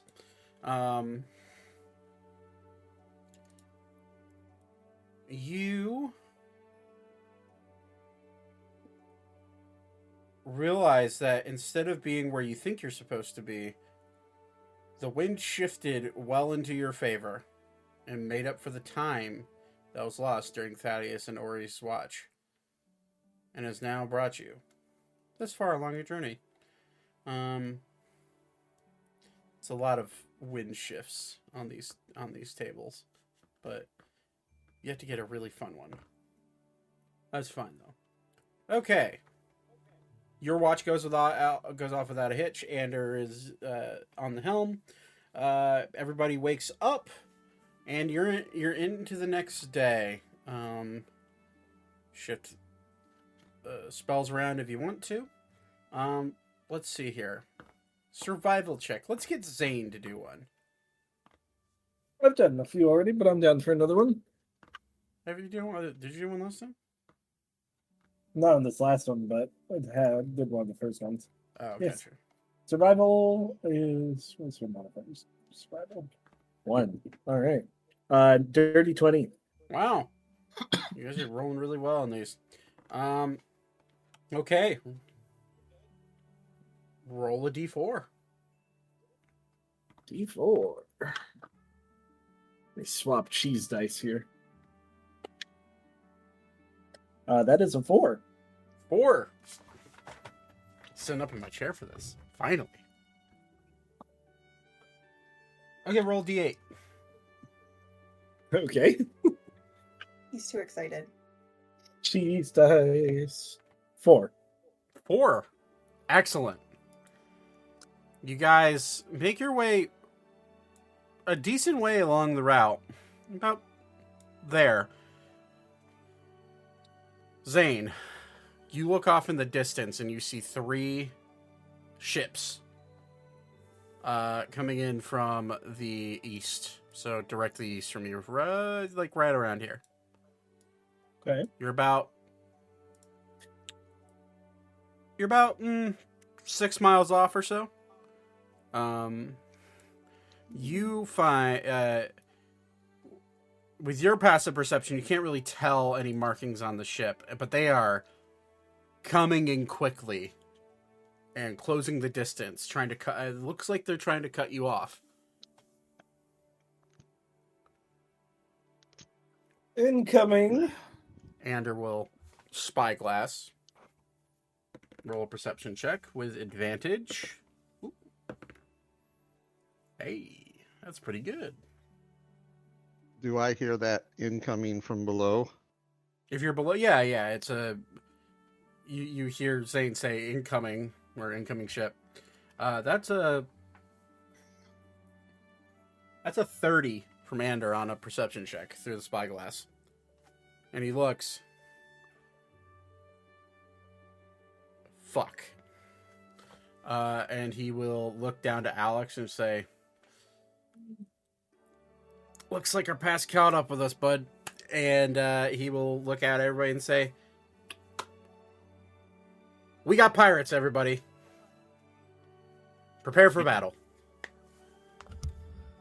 Finally. So we're gonna do open ocean. We're gonna do it on the map, on the world map. Are we having ship battles? I don't have a map for ship battles, but I do have ships. Okay. Alrighty. So we're gonna. Are we doing this tonight? This isn't gonna take long. Okay. Yeah, this won't take long. I forgot I had a lily marker, so we're gonna use that from now on. I was like, how come we don't get a boat marker? We do. All right, there we go. It's about the size of the ship. ish. Okay. And for the pirate ships, we're gonna use a rowboat. It's not really a rowboat, but for the sake of something to target. If I could actually fucking grab it, that would be fantastic. There, it's just a wide boy.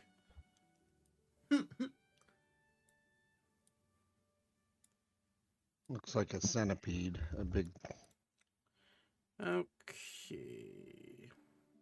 There, yes, it's that big. Alright. Alright. So it... Three boats. Moves fast.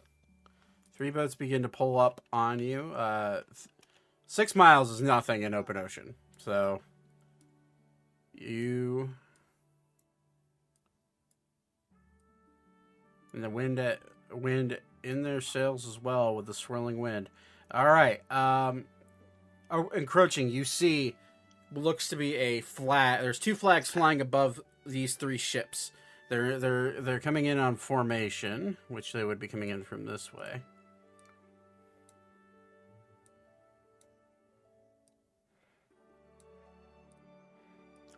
Okay. So they're trying to cut you off at the pass. All right. I would like everyone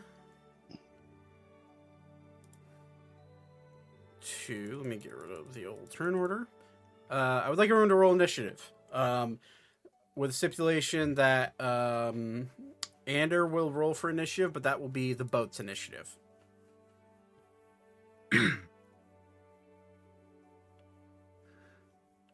Oh yeah, our token's not out there, so you'll have to place us on the thing. Yeah, no worries.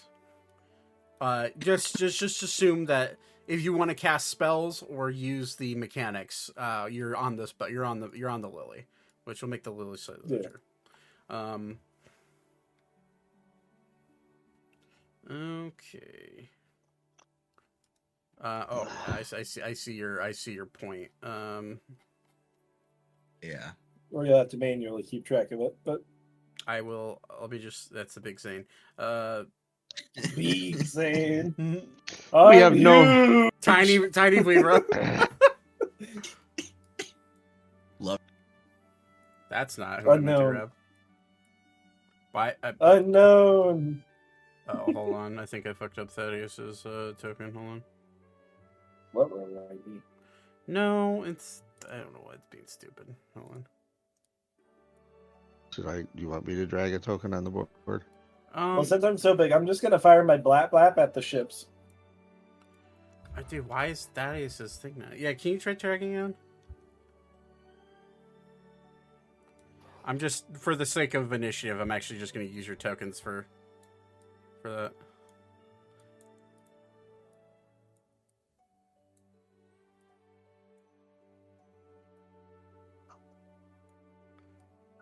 Okay. Wow. Betty's looking real dark and mysterious. Yeah, hold on. Let me check something. Oh, okay. That's your old one. That's fine.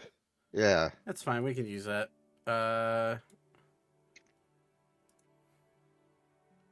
Turn. Oh, that's the Tomb of Horrors one. That's fine.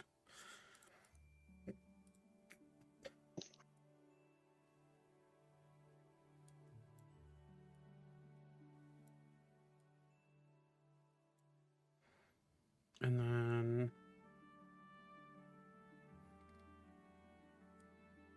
Okay.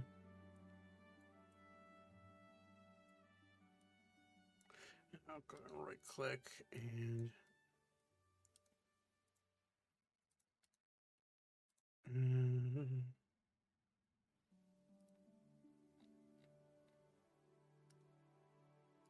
Turn.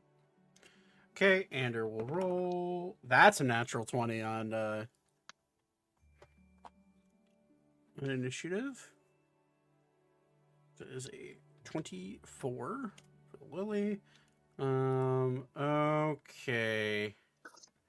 And I'm missing Beep. I'm gonna say Beep is gonna stay below deck just because I don't feel like messing with that for this one. Okay, 13 for Zane. Thaddeus is What? 23.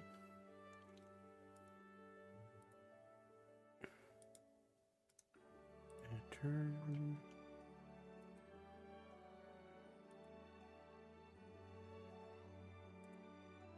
Natural 1 for Elka. Yeah. It's crazy having +9 to your initiative. That's fucking nuts. Yeah. Okay, and then we will add turns for them.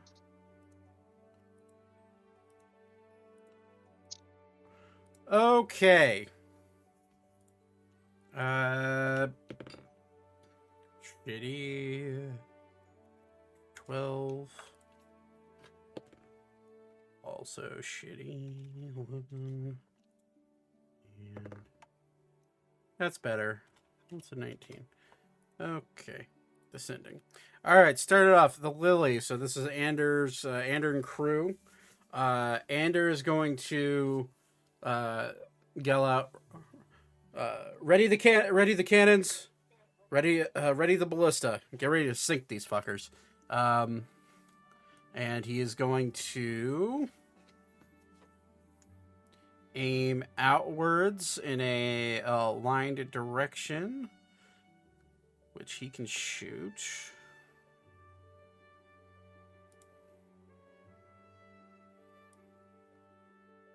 A 1,000 or so feet. Let me see.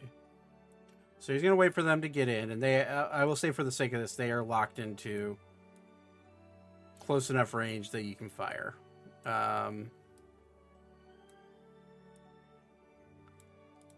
Okay. And I'm going to say this one's going to start to turn broadside. This one's going to be spread out a little bit more. And this one's going to be coming in like this. Okay.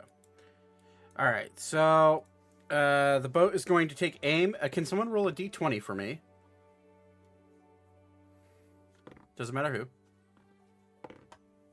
Go ahead, Elka. 10. Okay. And add 12. So that's a 22. 22 to hit on the hull of the ship. That is a hit. Rolled. Yep. Okay. Roll 12. 12d10 for me. Me? Yep. Roll 12d10. As that is a cannon. That is a cannon volley. Slash roll.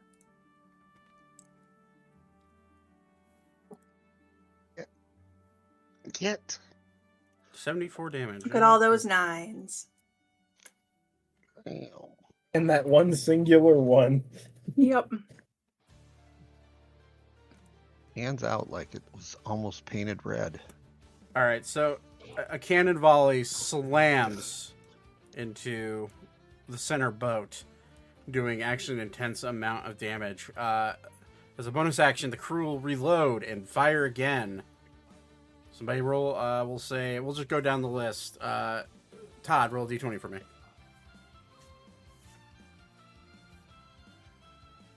10, 22, hits again. Aiming a volley straight at the ship. That is a roll 12d10.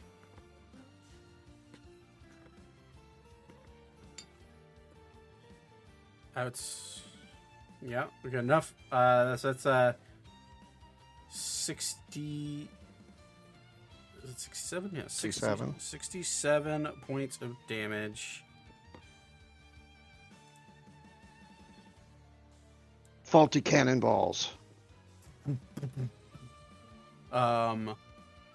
They impact at an intense speed. You immediately see a panicked crew of pirates, and as you look at their flag, there's two flags flying. You see a skull and crossbones, Jolly Rogers, and you see what looks to be a shell that it has a sharp edge as the cannons fire off. Anybody, I'd say literally anybody in the party can make a history check if you want to try to guess what that what that mark is. Forget. Do I get You get advantage on history checks. advantage? Okay, that's Yep. what I thought.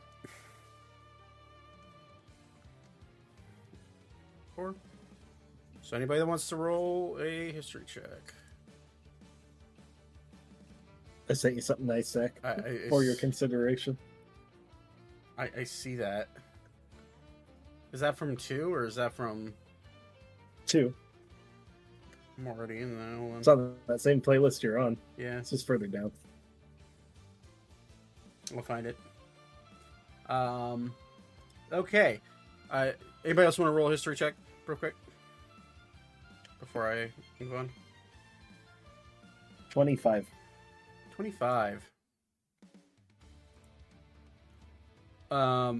Okay. Anybody that rolled over a 20, you would immediately recognize that this flag, this Jolly Roger flying above, is the insignia of the Razor Shell Island conglomerate, which is a group of it is a group of privateers that combine together under the rule of the Razor Kings. 5 kings, or 5 pirates or privateers they're well known for their thievery and pirateering along the Trobalt Sea. These ships, you can gauge that these are not meant to be used in open combat, but are used as more of interceptors. Interceptors are meant for maybe going after what I would consider like a merchant ship. Once they pull up to you, you immediately hear one of them yell out. Say, "It's the Lily!" As the Lily shoots out a volley. Okay, end of the crew's turn. Thaddeus, is there anything you want to do? The ships are closing in and getting into better range for them. How far apart am I?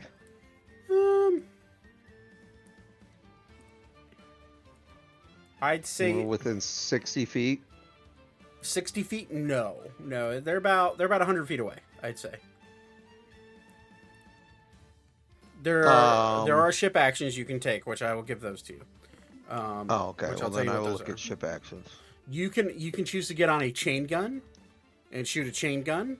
You can choose to man a cannon and shoot off a single cannon shot, a more direct cannon shot, or you can choose to rope swing. So you can rope swing and hop on their deck to try to attack their crew.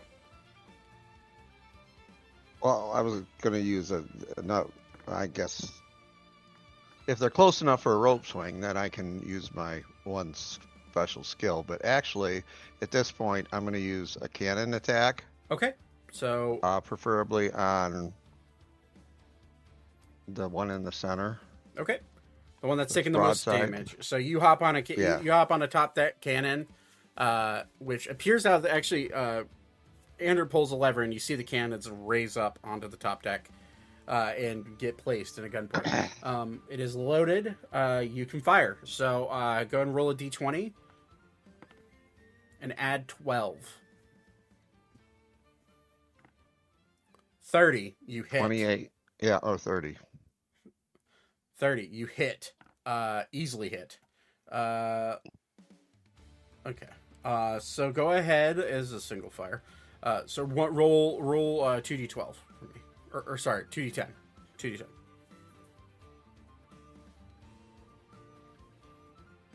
13. Where exactly are you aiming? Are you aiming for a mid deck? Are you aiming for the top deck? What are you going for?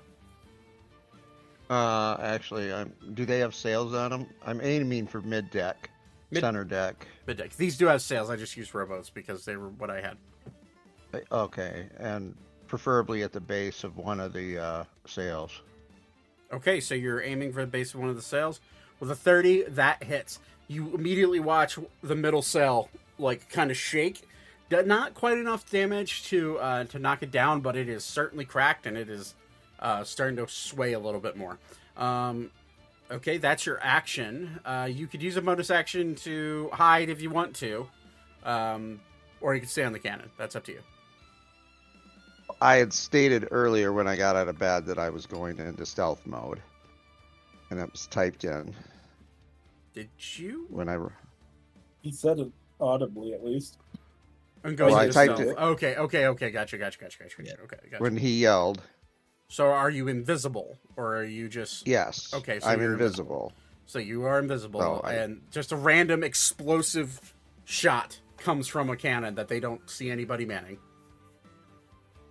And then I'm going to use the rest of my turn to move away from that position. So if they attack at that position, I'm not there. Okay, so easy enough. You disengage and move back 30 feet.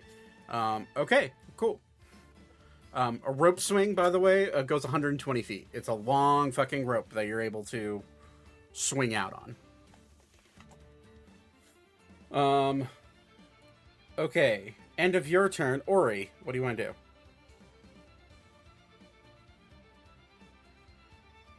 How far is the ship away from us? About 100 feet. You can make it on with a rope swing. Is that an action? The swing itself is a bonus action. Okay. I will do that then. Okay. Which ship are you swinging onto? There's ropes on all.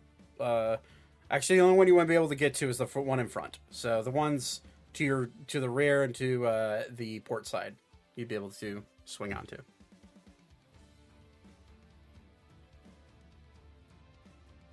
Yeah, I'll do that. I'll do the front one. The front one is the one you can't hit. So I meant the back one. the back one. Okay. So you swing on immediately. Standing there in front of you, you have three. Will look to be pirates. They're swashbucklers. They have two sword. All three of them have two swords out, and they're ready to fight you. You have your actions. You have your action. What do you want to do? I'm about to fuck them up. Hell yeah! I will make. I'm gonna take one attack on one of them for now, just to kind of see where I'm at. Okay, so go ahead and roll. I'll just hit one of them.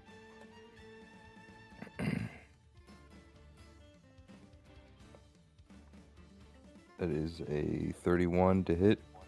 31. This is with the axe. Let's see here. This is 31. Hold on. You see him attempt to parry, so he needs to roll d20. As a natural 20. So you see him. The first one you swing at, he takes both blades, and they look to be two short swords. He catches your blade and goes to like parry out of the way, but you're too strong and you swing through. He takes half damage. Okay. So that will be.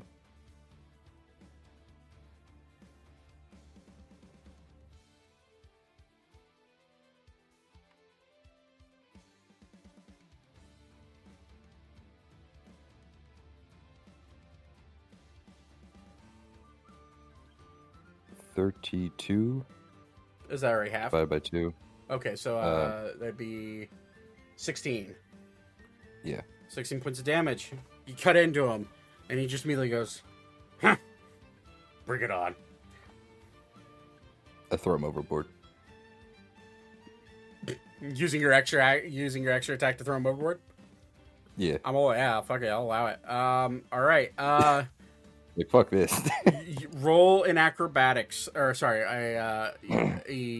athletics check versus his acrobatics or athletics. Shit.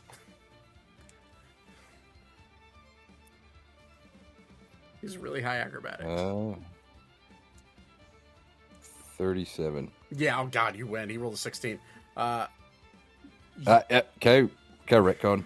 What do you want to do? I want to throw him to the. I want to throw him to our ship.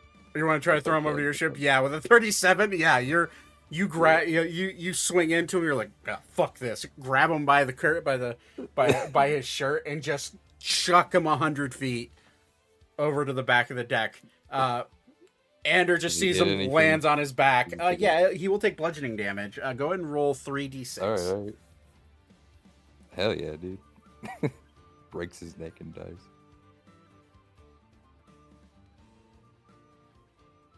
14. 14 damage. Yeah, that's hefty for him, but he's still out. He's still awake, but he is now prone, like wind knocked out of him on the deck. You just fucking chuck that man. Okay, that is another attack. Yep. I get 2. 3. Yeah, 2 extra. Yeah, I attack twice, so I get 1 more. Yeah, that's what I'm saying. Yeah. Okay. I'll attack the other one. There's 2 in front of me now, right? There's now 2 in front of you. Yeah, both of them kind of looking like we didn't sign up to fight a fucking minotaur in armor. Looking a little freaked out. It is a natural 18, so it's a crit. Okay.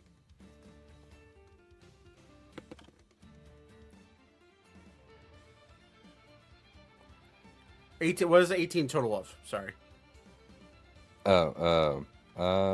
18 plus 14. Do I have these switch? I'll just do 14. 32. That's it. Yeah. Okay, so he goes to parry your attack. However, you break both of his swords in one fell swoop because he attempts to parry an attack that is unparryable and his weapons break. So, roll your damage for a crit.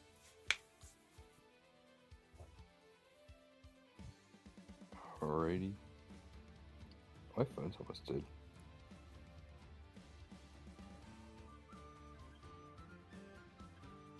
Can we roll for shrapnel? Sure. I'll roll d10. Just for fun, little funsies. I'll roll d100, I mean. Okay.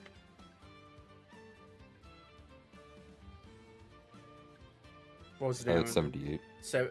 Doubled? Or is that doubled? Yeah. Okay. 78. Yeah, it's How do you want how do you want to dispatch this pirate? I just cleave them in half like a Subway sandwich, so like down the middle. Yeah. God. Swords break. A little bit of steel shrapnel shoots out towards you. I pull the Escanor pose when he's holding the axe near the sun. Oh my god. Okay. Yeah, you kill him instantly. And unless you want to action surge, that is your turn. I don't know how much more I can milk this encounter. Can I roll for intimidation? Explain what you want to try to do. Oh, because you cut the guy in half. For everything I did so far. Yeah, you can. Yeah, okay. You can roll an intimidation check. Okay. For the third guy.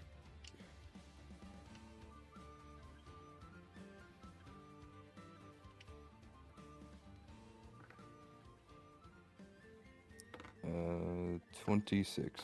26. Third guy looks scared, but he's not disengaging. Alright, I guess I'll action surge. Okay. You rolled really high. For this one guy.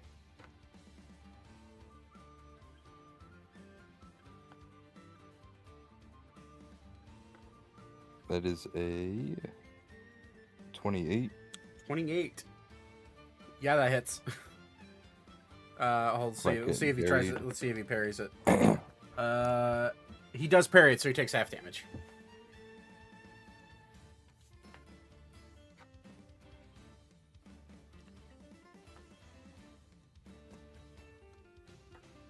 That is half 27. Okay, so 14 points of damage. All right. Mm-hmm. He parries it, and he kind of you glance off his right shoulder. kind of skinning his right shoulder a little bit, but he's still up and he's still Yeah. looking like he wants to fight you. Take your 2 other attacks. Yep. 28. 28 hits. You see if he parries it. That is a natural 1. He does not.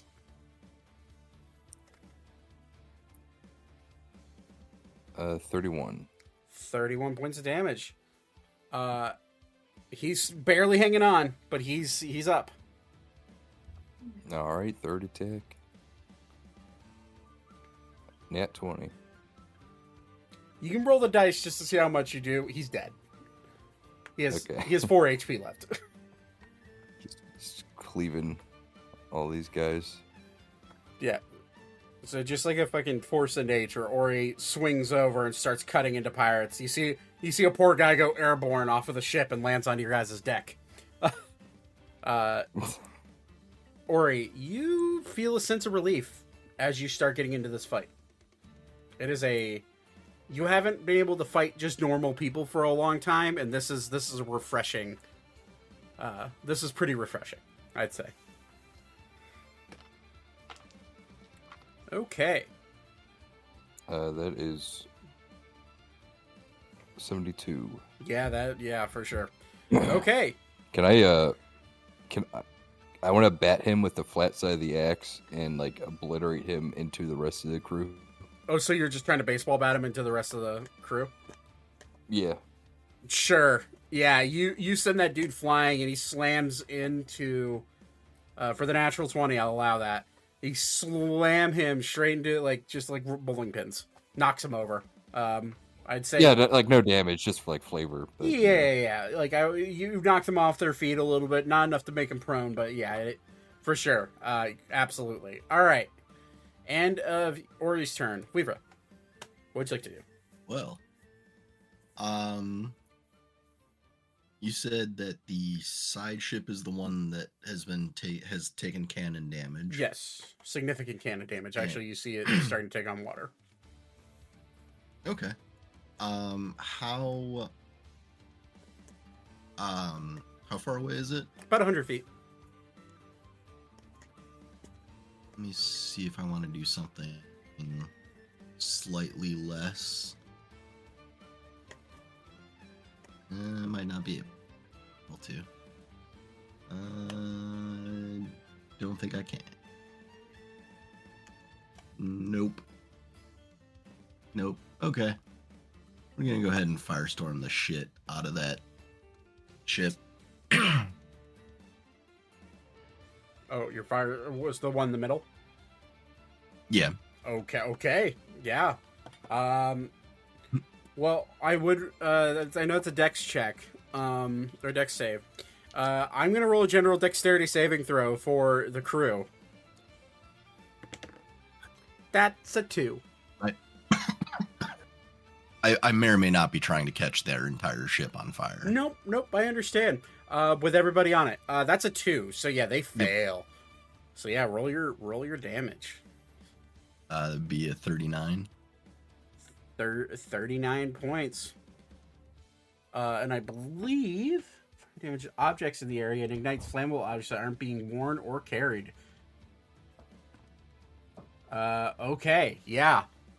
Firestorm, great spell to use against ships. You send a little bead of fire that just kind of floats, kind of like twirls its way down to the center of the ship. And you see, with your passive perception, you see one of the crew members who is distracted briefly by it.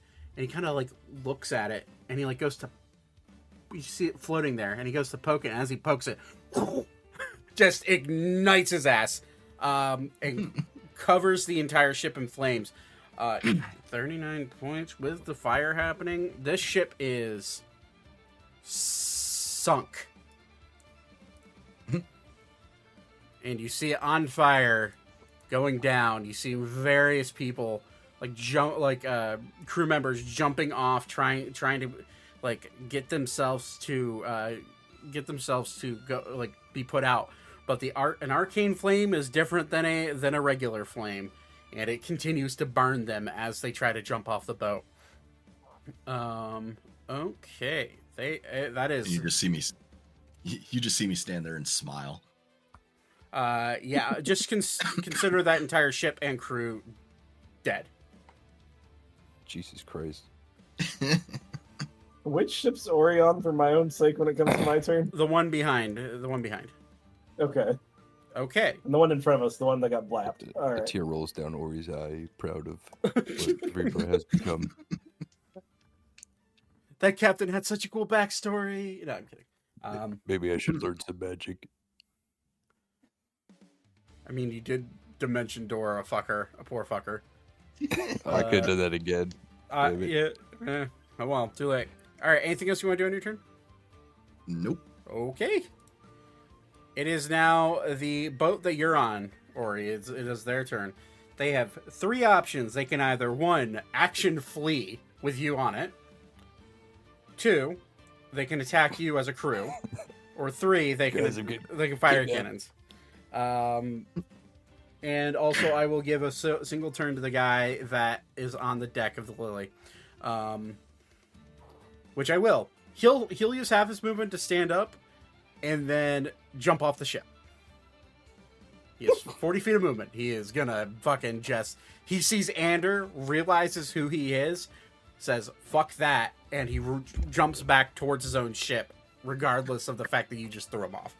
But that is his turn. For the rest of the robot, for sharks. Sure. Okay, yeah, I was just kidding. You know what? Okay. No sharks. What about our dolphins?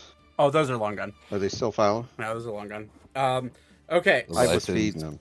So this ship's going to Roll for narwhals. the crew of this The ship unicorns is going and to choose to attack Ori. But you have a lot of Bring it HP on. now, bud. I actually got a really good boost. Yeah, he was. Yep. Okay. I had a question. Sure. If I would pick another superior technique, would I get more superiority die? Is that how that works? No, that is Okay, it's is there based any way on for me the to get superiority more of die those? is based off of your level. I don't know if there's any feats that give you more. You can look that up. I have no idea. Is it actually. based on my level? I think it is. Yeah. Let me look. Yeah, double check that while I do this. Okay. Ori, 10 pirates surround you. Swords drawn. These are swashbuckler rogues. So the first one gets to roll with advantage and sneak attack.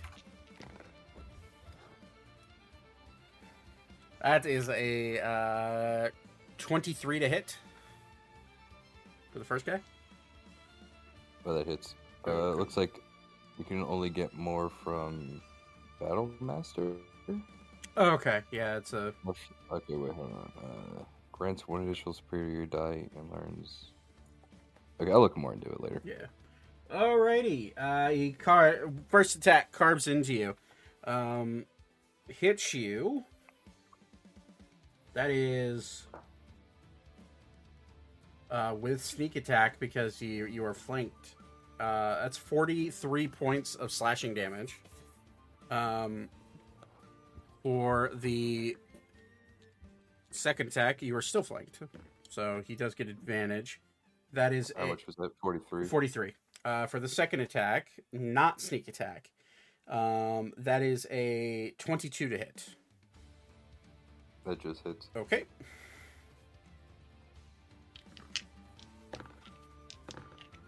Uh, 13 points of slashing damage. Now for the second guy. That's a 20 to hit, misses. Right? Repost. Oh, it was a 20 to hit. Yeah, Oh, this yeah. is- So, get repost. All right, take it to go. I can attack him. Yeah. Go for it. I'm going to continue rolling while you do that. I don't get to do this that often. Second attack is a 8. No, it misses. Or 9, sorry. It was a natural one. It's a nat 18, and that would be a Crit. Yeah, roll your damage, see how much it does, see if you kill that guy. 32 to hit. Just Yo, yeah. For sure hits. Okay, hold on. Let me put this. You don't damage see in them reverse. wearing any sort of meaningful armor, by the way, so you get the sense that their armor class is not very high. Finally, normal people. Okay. Or says that out loud to see if there's any reaction. Not at the moment. They're trying to mob you. Okay.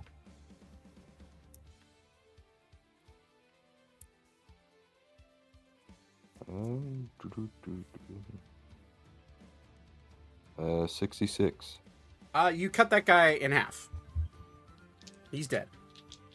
Down to 9 sailors.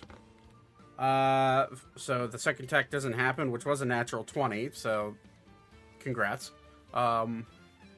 Yay. Alright. Next guy, that is 2 natural 1s. Are you kidding me? Womp womp.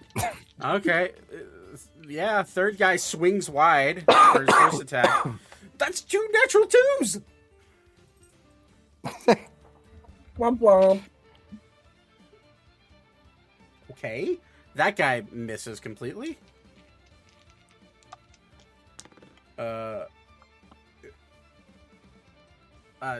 21 to hit. That misses. Fuck! AC's 22. That's another 21. God. So that guy misses. Man, I was like, man. Or he's just standing still and they just keep hitting his ting, plate ting, armor. ting, ting. All right.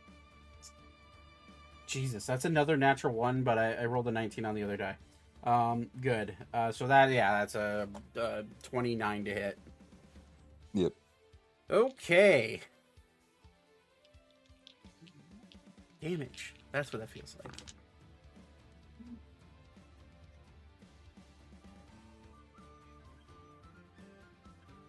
That is with sneak attack. So each first attack is a sneak attack with these guys. It's shitty rolls though. That's 22 points of damage. Slashing damage. Second attack. That's another fucking 21. That's another 11. Another 11 on the dice. Jesus Christ. Okay. Okay, that's better. Yeah, it's 28 to hit. Yep. First attack. Jesus Christ, suck. That's... So I had to roll... Yeah, it's 4 ones on D6s. Jesus. So that's 23 points of slashing damage. Second attack, that's a 1 and a 3, so that misses you. Getting super lucky right now. 8. These guys probably would have killed me. Yeah. Eighth guy, that is a 29 to hit with sneak attack. Yep. 12 plus 30 points of slashing damage. That's a natural 20 on a second Probably attack. should have like hybrid transformed before I jumped on this boat full of Maybe. angry pirates. That's all right. That's all right. Yeah, no problem. We'll roll it back. We're good. We're good. It's, plus times 2. That's 27 points of slashing damage. And then for the last guy, that is a 25 to hit. Yep. With sneak attack. Damn, that's 2 ones on the first rolls. 2 plus. Okay, that's okay. That's 34 points of slashing damage. And for his last attack, that is an 28. So that hits.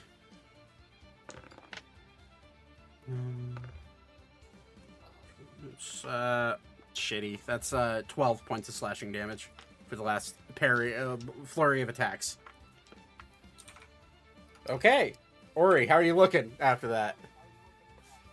I lost so much health. I lost like 130 health. Jesus Christ. I have 78 health out of 282. Well, that'll happen. Okay, I Okay. lost, where is it? Minus 78. I lost 204 health Fuck. in one turn. It was 10 swashbuckler rogues attacking Jesus you. Christ. Yeah. Okay. Zane. Yeah, throw a fireball over here. So you said the front ship's the one that's been hit, right? No. No. The one up front of the Lily. No. Like this one. Neither of them have been hit. Ori's just ripped apart part of their crew. On the one in the back. Both. Which one? Okay. One of the ships is already sunk because of Weaver's firestorm. Yeah. Yeah. Okay. Just want to make sure. I'm gonna do something very fucking funny then. I'm gonna fabricate a 10-foot hole into the front boat and make it spoons on the lower deck to make it start sinking. It's 100. Jesus Christ. Okay. Hold on. Time out. This is a 4th level spell. All right. Yes, it is. You can. Okay. I can choose raw materials, so I'm making wooden spoons within a connected 10-foot cube out of the hull of their ship to make it start sinking. All I have to do is be able to see it. Object can be no longer 5-foot cube. Quality of object in the selection. That's crazy.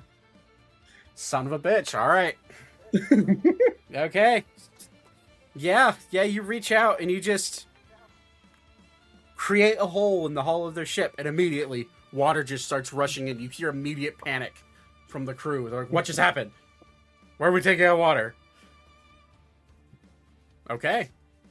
I will say roll a d4. D4, okay. That is a 4. 4. It will take, at this rate, it will take 4 turns total to sink. Okay. Anything else you want to do on your turn? Nope. Okay. It is the boat's turn that you just put a hole in. They are going to unload onto the Lily and try to shoot cannons at it. That is a... Okay, the Lily's AC is 24, so... let me roll. That's a 2! Jesus Christ, Zach. I know you roll higher than this in Nate's game. Why are you not rolling higher That's now? our DM. Okay, that's a 14. So that misses. First volley. Bonus action reload. Shoot again. Okay. It's a 5, so that's 17. That's a miss. Alright, well, that's its turn. It begins to sink. Elka, anything you want to do?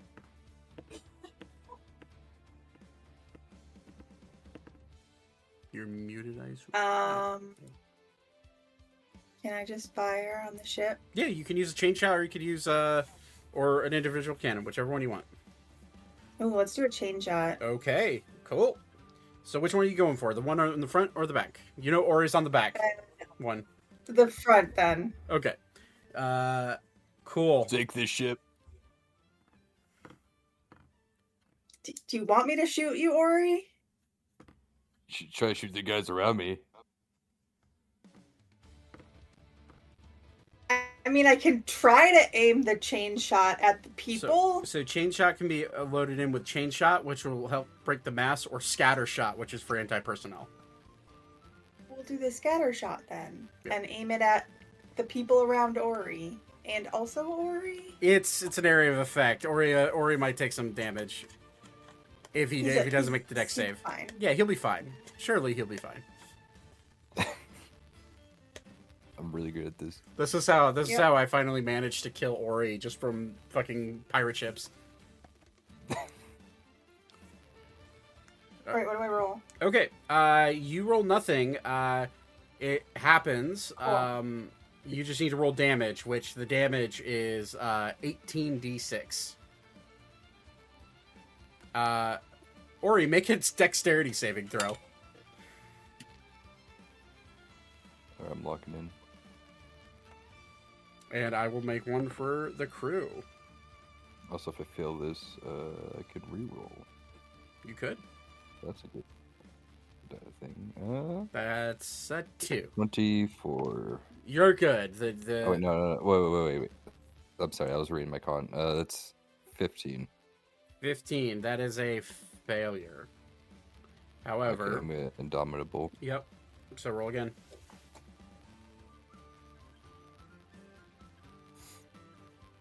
Okay, I'm indomitable. And I'm doing it again. Okay. That's another fail. Oh, no.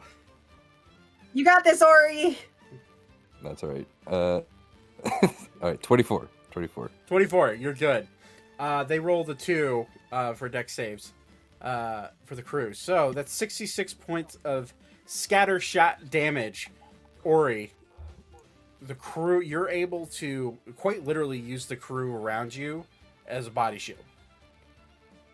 You realize what's happening. You see Elka aiming, like, just ready to fucking fire on whatever, and you're like, "Ooh, not good." And you're able to. What'd you say you want to do for flavor? I just wanted to push some guy my way or something. Oh yeah. You're able to grab a dude and just like put him in front of you, enough to protect your body, and you do still end up taking. I'd say, well, you know what? It's like half damage, Hold on. right? No, hold on. Let me double check.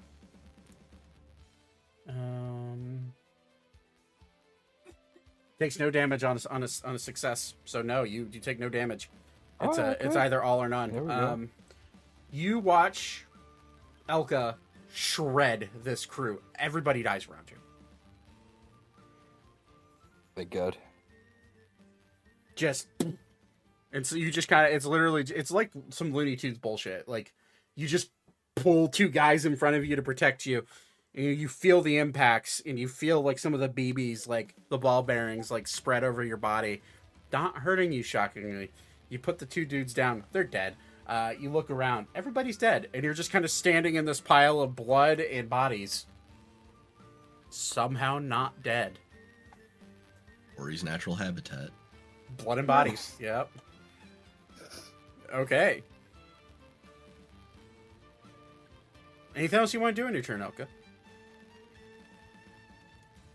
No, I'm good. Okay, it is Lily's turn. Seeing as Anders gonna immediately realize what you just did and look at you and say, fuck, okay. And just turn the ship broadside to both. And he's going to order a volley on each one.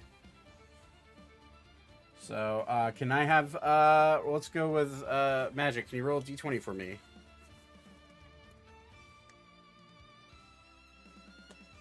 You're muted, sir. I assume I you're... know. I was rolling 16. 16 plus 12, so that's 28. Yeah, that hits. Roll 12d10.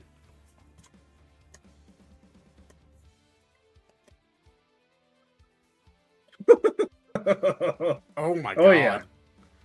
93. Shred them, motherfuckers. Just, Oh my. you know, do you remember the scene? Did anybody watch Pirates of the Caribbean when the Black Pearl and the Flying Dutchman surround the British ship, and they just fucking annihilate it? This is the opposite. This is the opposite of that. You just see just smoke, gunpowder, and wood getting shredded apart. Just, or your balance gets rocked a little bit as it just, and you, in good conscience, you all look at it in good conscience. There's enough holes in that ship and not enough crew to patch it up. That ship is slowly sinking and will probably hit the ground, or probably hit the seafloor. It's slowly sinking down. Second one. Let's go. Yeah, Brett, can you roll a d20 for me? I most certainly can. Oh yeah. Oh, It's a yeah. Natural, Natural balance there. One. That's Oh a yeah. just I shouldn't have. overshoots, unfortunately. That is the Lily's turn. This one's starting to sink. Thaddeus, it's your turn. Yes. Is there anything standing? You see that this one that Ori's on, the one to your will be the left, port side, is starting to slowly sink, and you see Ori kind of like holding up a thumbs up. Ori, if you want to like start rapidly looking through the ship for stuff, you can. While it's sinking, I'll allow that since you're over there already. Oh So yeah. I'll not be poor, hopefully. roll an investigation check with advantage because you have a decent amount of time to do it. For you, Thaddeus, though, there is a ship still standing, barely. One mast is starting to crash and fall over, and the other one is, and there's about a 10-foot cubic hole like in the side of the ship, and you see like a woven web of like wooden spoons that are just starting to fall off of the ship. And you see water starting to swirl into the bottom deck. Instead of boarding the ship, I'm going to do another cannon volley, and I'm going to go with the lower deck line. Okay. By the water. Okay. So Not my spoons. So an explosive round into the bottom deck. Go ahead and roll a d20 and add 12 plus 12. Actually, you can't hit my spoons. Those are important. Okay, I'm going to not aim at the spoons, but another. No, I'm joking. Oh, okay. I'm sarcastically yelling this to you. I hate your fucking spoons. All right, I'm rolling a d20. Yep, d20 plus 12. 23, that's a hit. 21. All right, and you said 2d10. 12. 2d10. Oh my god. Oh, wait. What? I took up a new feat. Savage Attacker. Once per turn, on your roll of damage in a melee attack, you can re-roll the damage on a melee attack. Fuck. Yep. Good looking out, though. That's good to remember when you're in melee combat. But, okay. So 4 points of damage. An boom! Explosion. What I haven't been saying is that any attack done by the Lily is considered a siege weapon, except for Scattershot. So it does double damage to structures. So that's 8 points of damage to the hull. It breaks a small hole, and it certainly doesn't help, but it doesn't expedite the process of its sinking. Actually, for the sake of this, I'm going to roll a d4 for the boat you're on, Ori, because it's your turn next.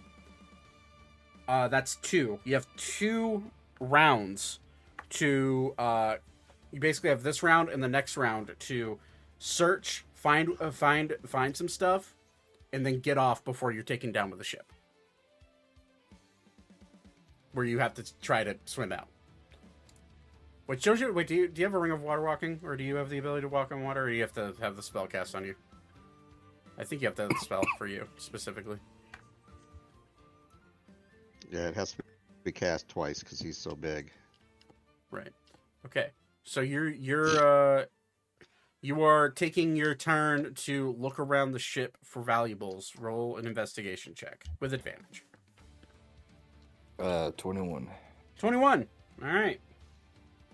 I'm going to roll a D1000. Oh, a D1000 isn't recognized. Wow. 10 D100. Oh, wait. 1D. Yeah. I forgot the roll part. My bad. Wouldn't it be... Why wouldn't you just do 3D10s? Yeah, you could, but it's fine. D1000 is a roll. So 500. While quickly perusing, you go into what looks like the captain's quarters of the ship, or at least the officers' quarters, and immediately you find 521 pieces of platinum in a bag, in a chest. You find that. You find. Roll 2d20. You find 14 gemstones worth 200 gold apiece. Okay, hold on.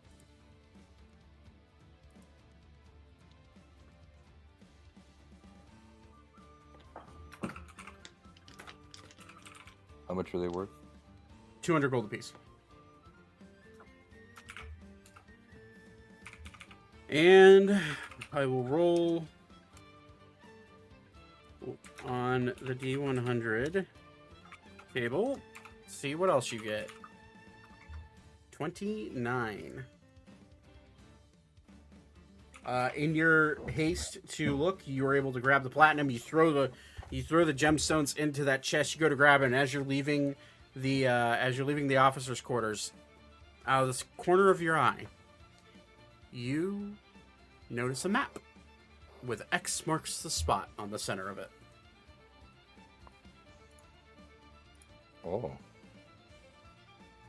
Do I recognize anything on the map, like landmasses or? In this quick moment, not enough time. At a glance.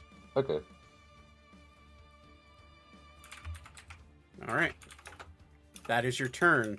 Your movement was running in and checking. Weavra, there's still two. You see the ship to the left starting to sink fairly rapidly, and then the one on the right is still kind of still holding on. You see the crew of it looking a little bit freaked out, but they're trying to load cannons quickly and get back into the fight. Well, it worked so well the first time, and I'm considering, I put in the Twitch chat, Firestorm, my Harrison Ford is sick during the filming, so he shot the swordsman rather than do the choreography. Oh, I say that's funny as shit. Yeah. Upcast. I'm just gonna upcast Firestorm, even though it doesn't do anything, but I'll use my 8th level slot for it. Okay. Roll dex check. What's your DC? 18. It's a 17. It's a fail. Just carnage. You see people start, same thing as before. Top of the deck just starts to just erupt in flame. A wild fire tornado erupts and just burns the ship to the point where nobody is left on it. And with the water sinking in, you see the bottom of the hull start to crack and spiderweb with the extra pressure from the flames, and the ship cracks in half down the center and begins to sink inward as the rest of the crew sinks with it below. The ship is gone. Cool. That'll be it for my turn. All right. That's my turn. Yeah. Just like I mean, I mentioned before we started that I'm definitely sick of like catching something. So yeah. Oh no! You just like destroy a ship. That's all Good job. Yep.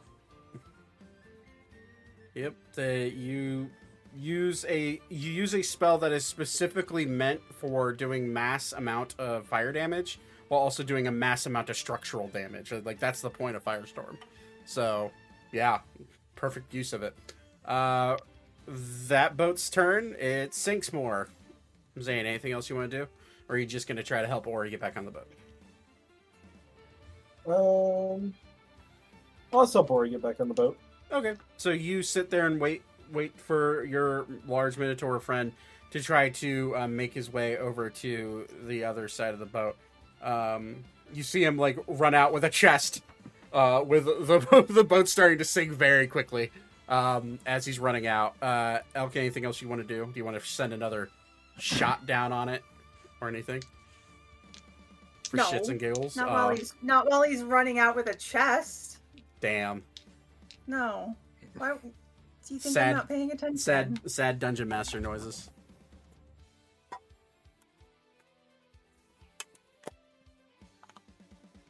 So you're just gonna sit there and try to aid him in getting back on the boat?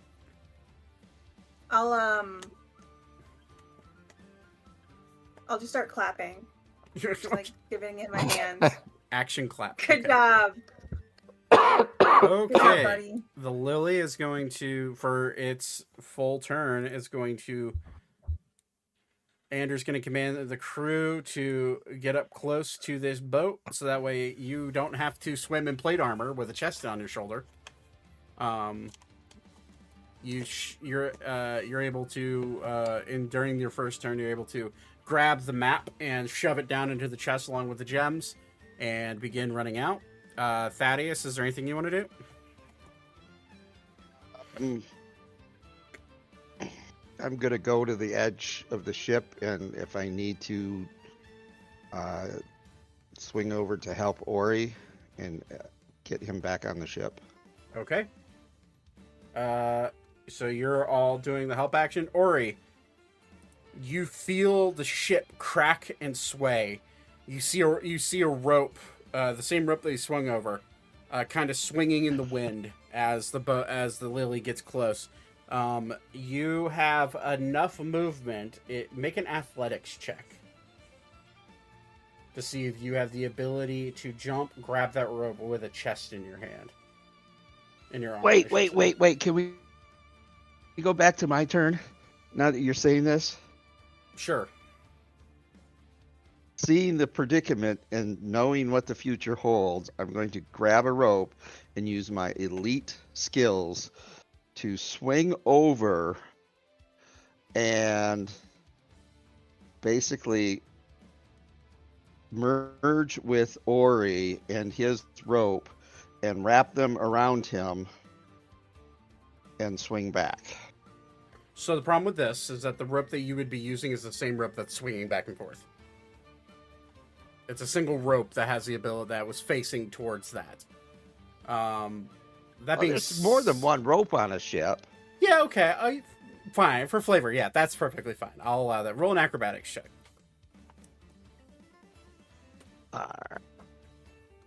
Do not fail me now.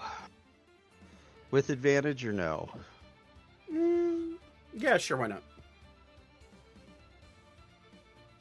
25. Yeah, you do exactly that. Ori, what's your athletics check?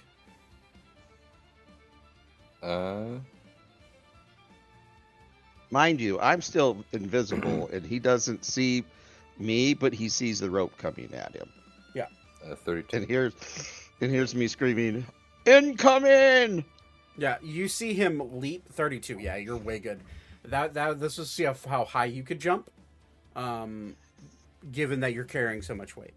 You're able to jump and grab onto the rope with one hand, and as you hear incoming, you see a rope flying, and it just smacks into you slightly, not very hard, but it kind of like it bounces off. This weird weight bounces off your plate, and you all of a sudden feel a rope being wrapped around you, and another hand kind of like grabbing onto the chest, and then you see. Then you feel tugging on both ropes as Zane and Vlivra and Elka begin to pull you up along with Ander. And you are now back on the deck. You turn around and you hear, as you get back onto the deck, you feel the boat start to like slowly drift away. And then you hear another boom, boom, boom, cannon fire as the Lily fires upon the sinking ship, fully scuttling it and sinking it to the sea. Okay, that lasted longer than I wanted, but that's fine. You are able to get back onto the ship as you look at this. As you look at this map, real quick before we end it. I'm going to say you can make either an investigation check, a history check, or a religion check. One of those three. Ori, if you want to look at the map real quick. Okay. Perception, history, or religion. Your choice.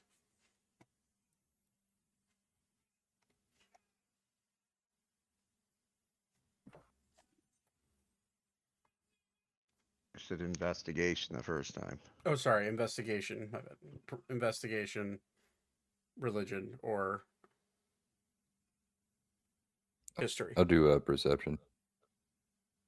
Sorry, it wasn't perception. It was investigation, history, Oh, okay, or okay. investigation, history, or religion. That's my bad. Let's do history. Okay. 14. 14.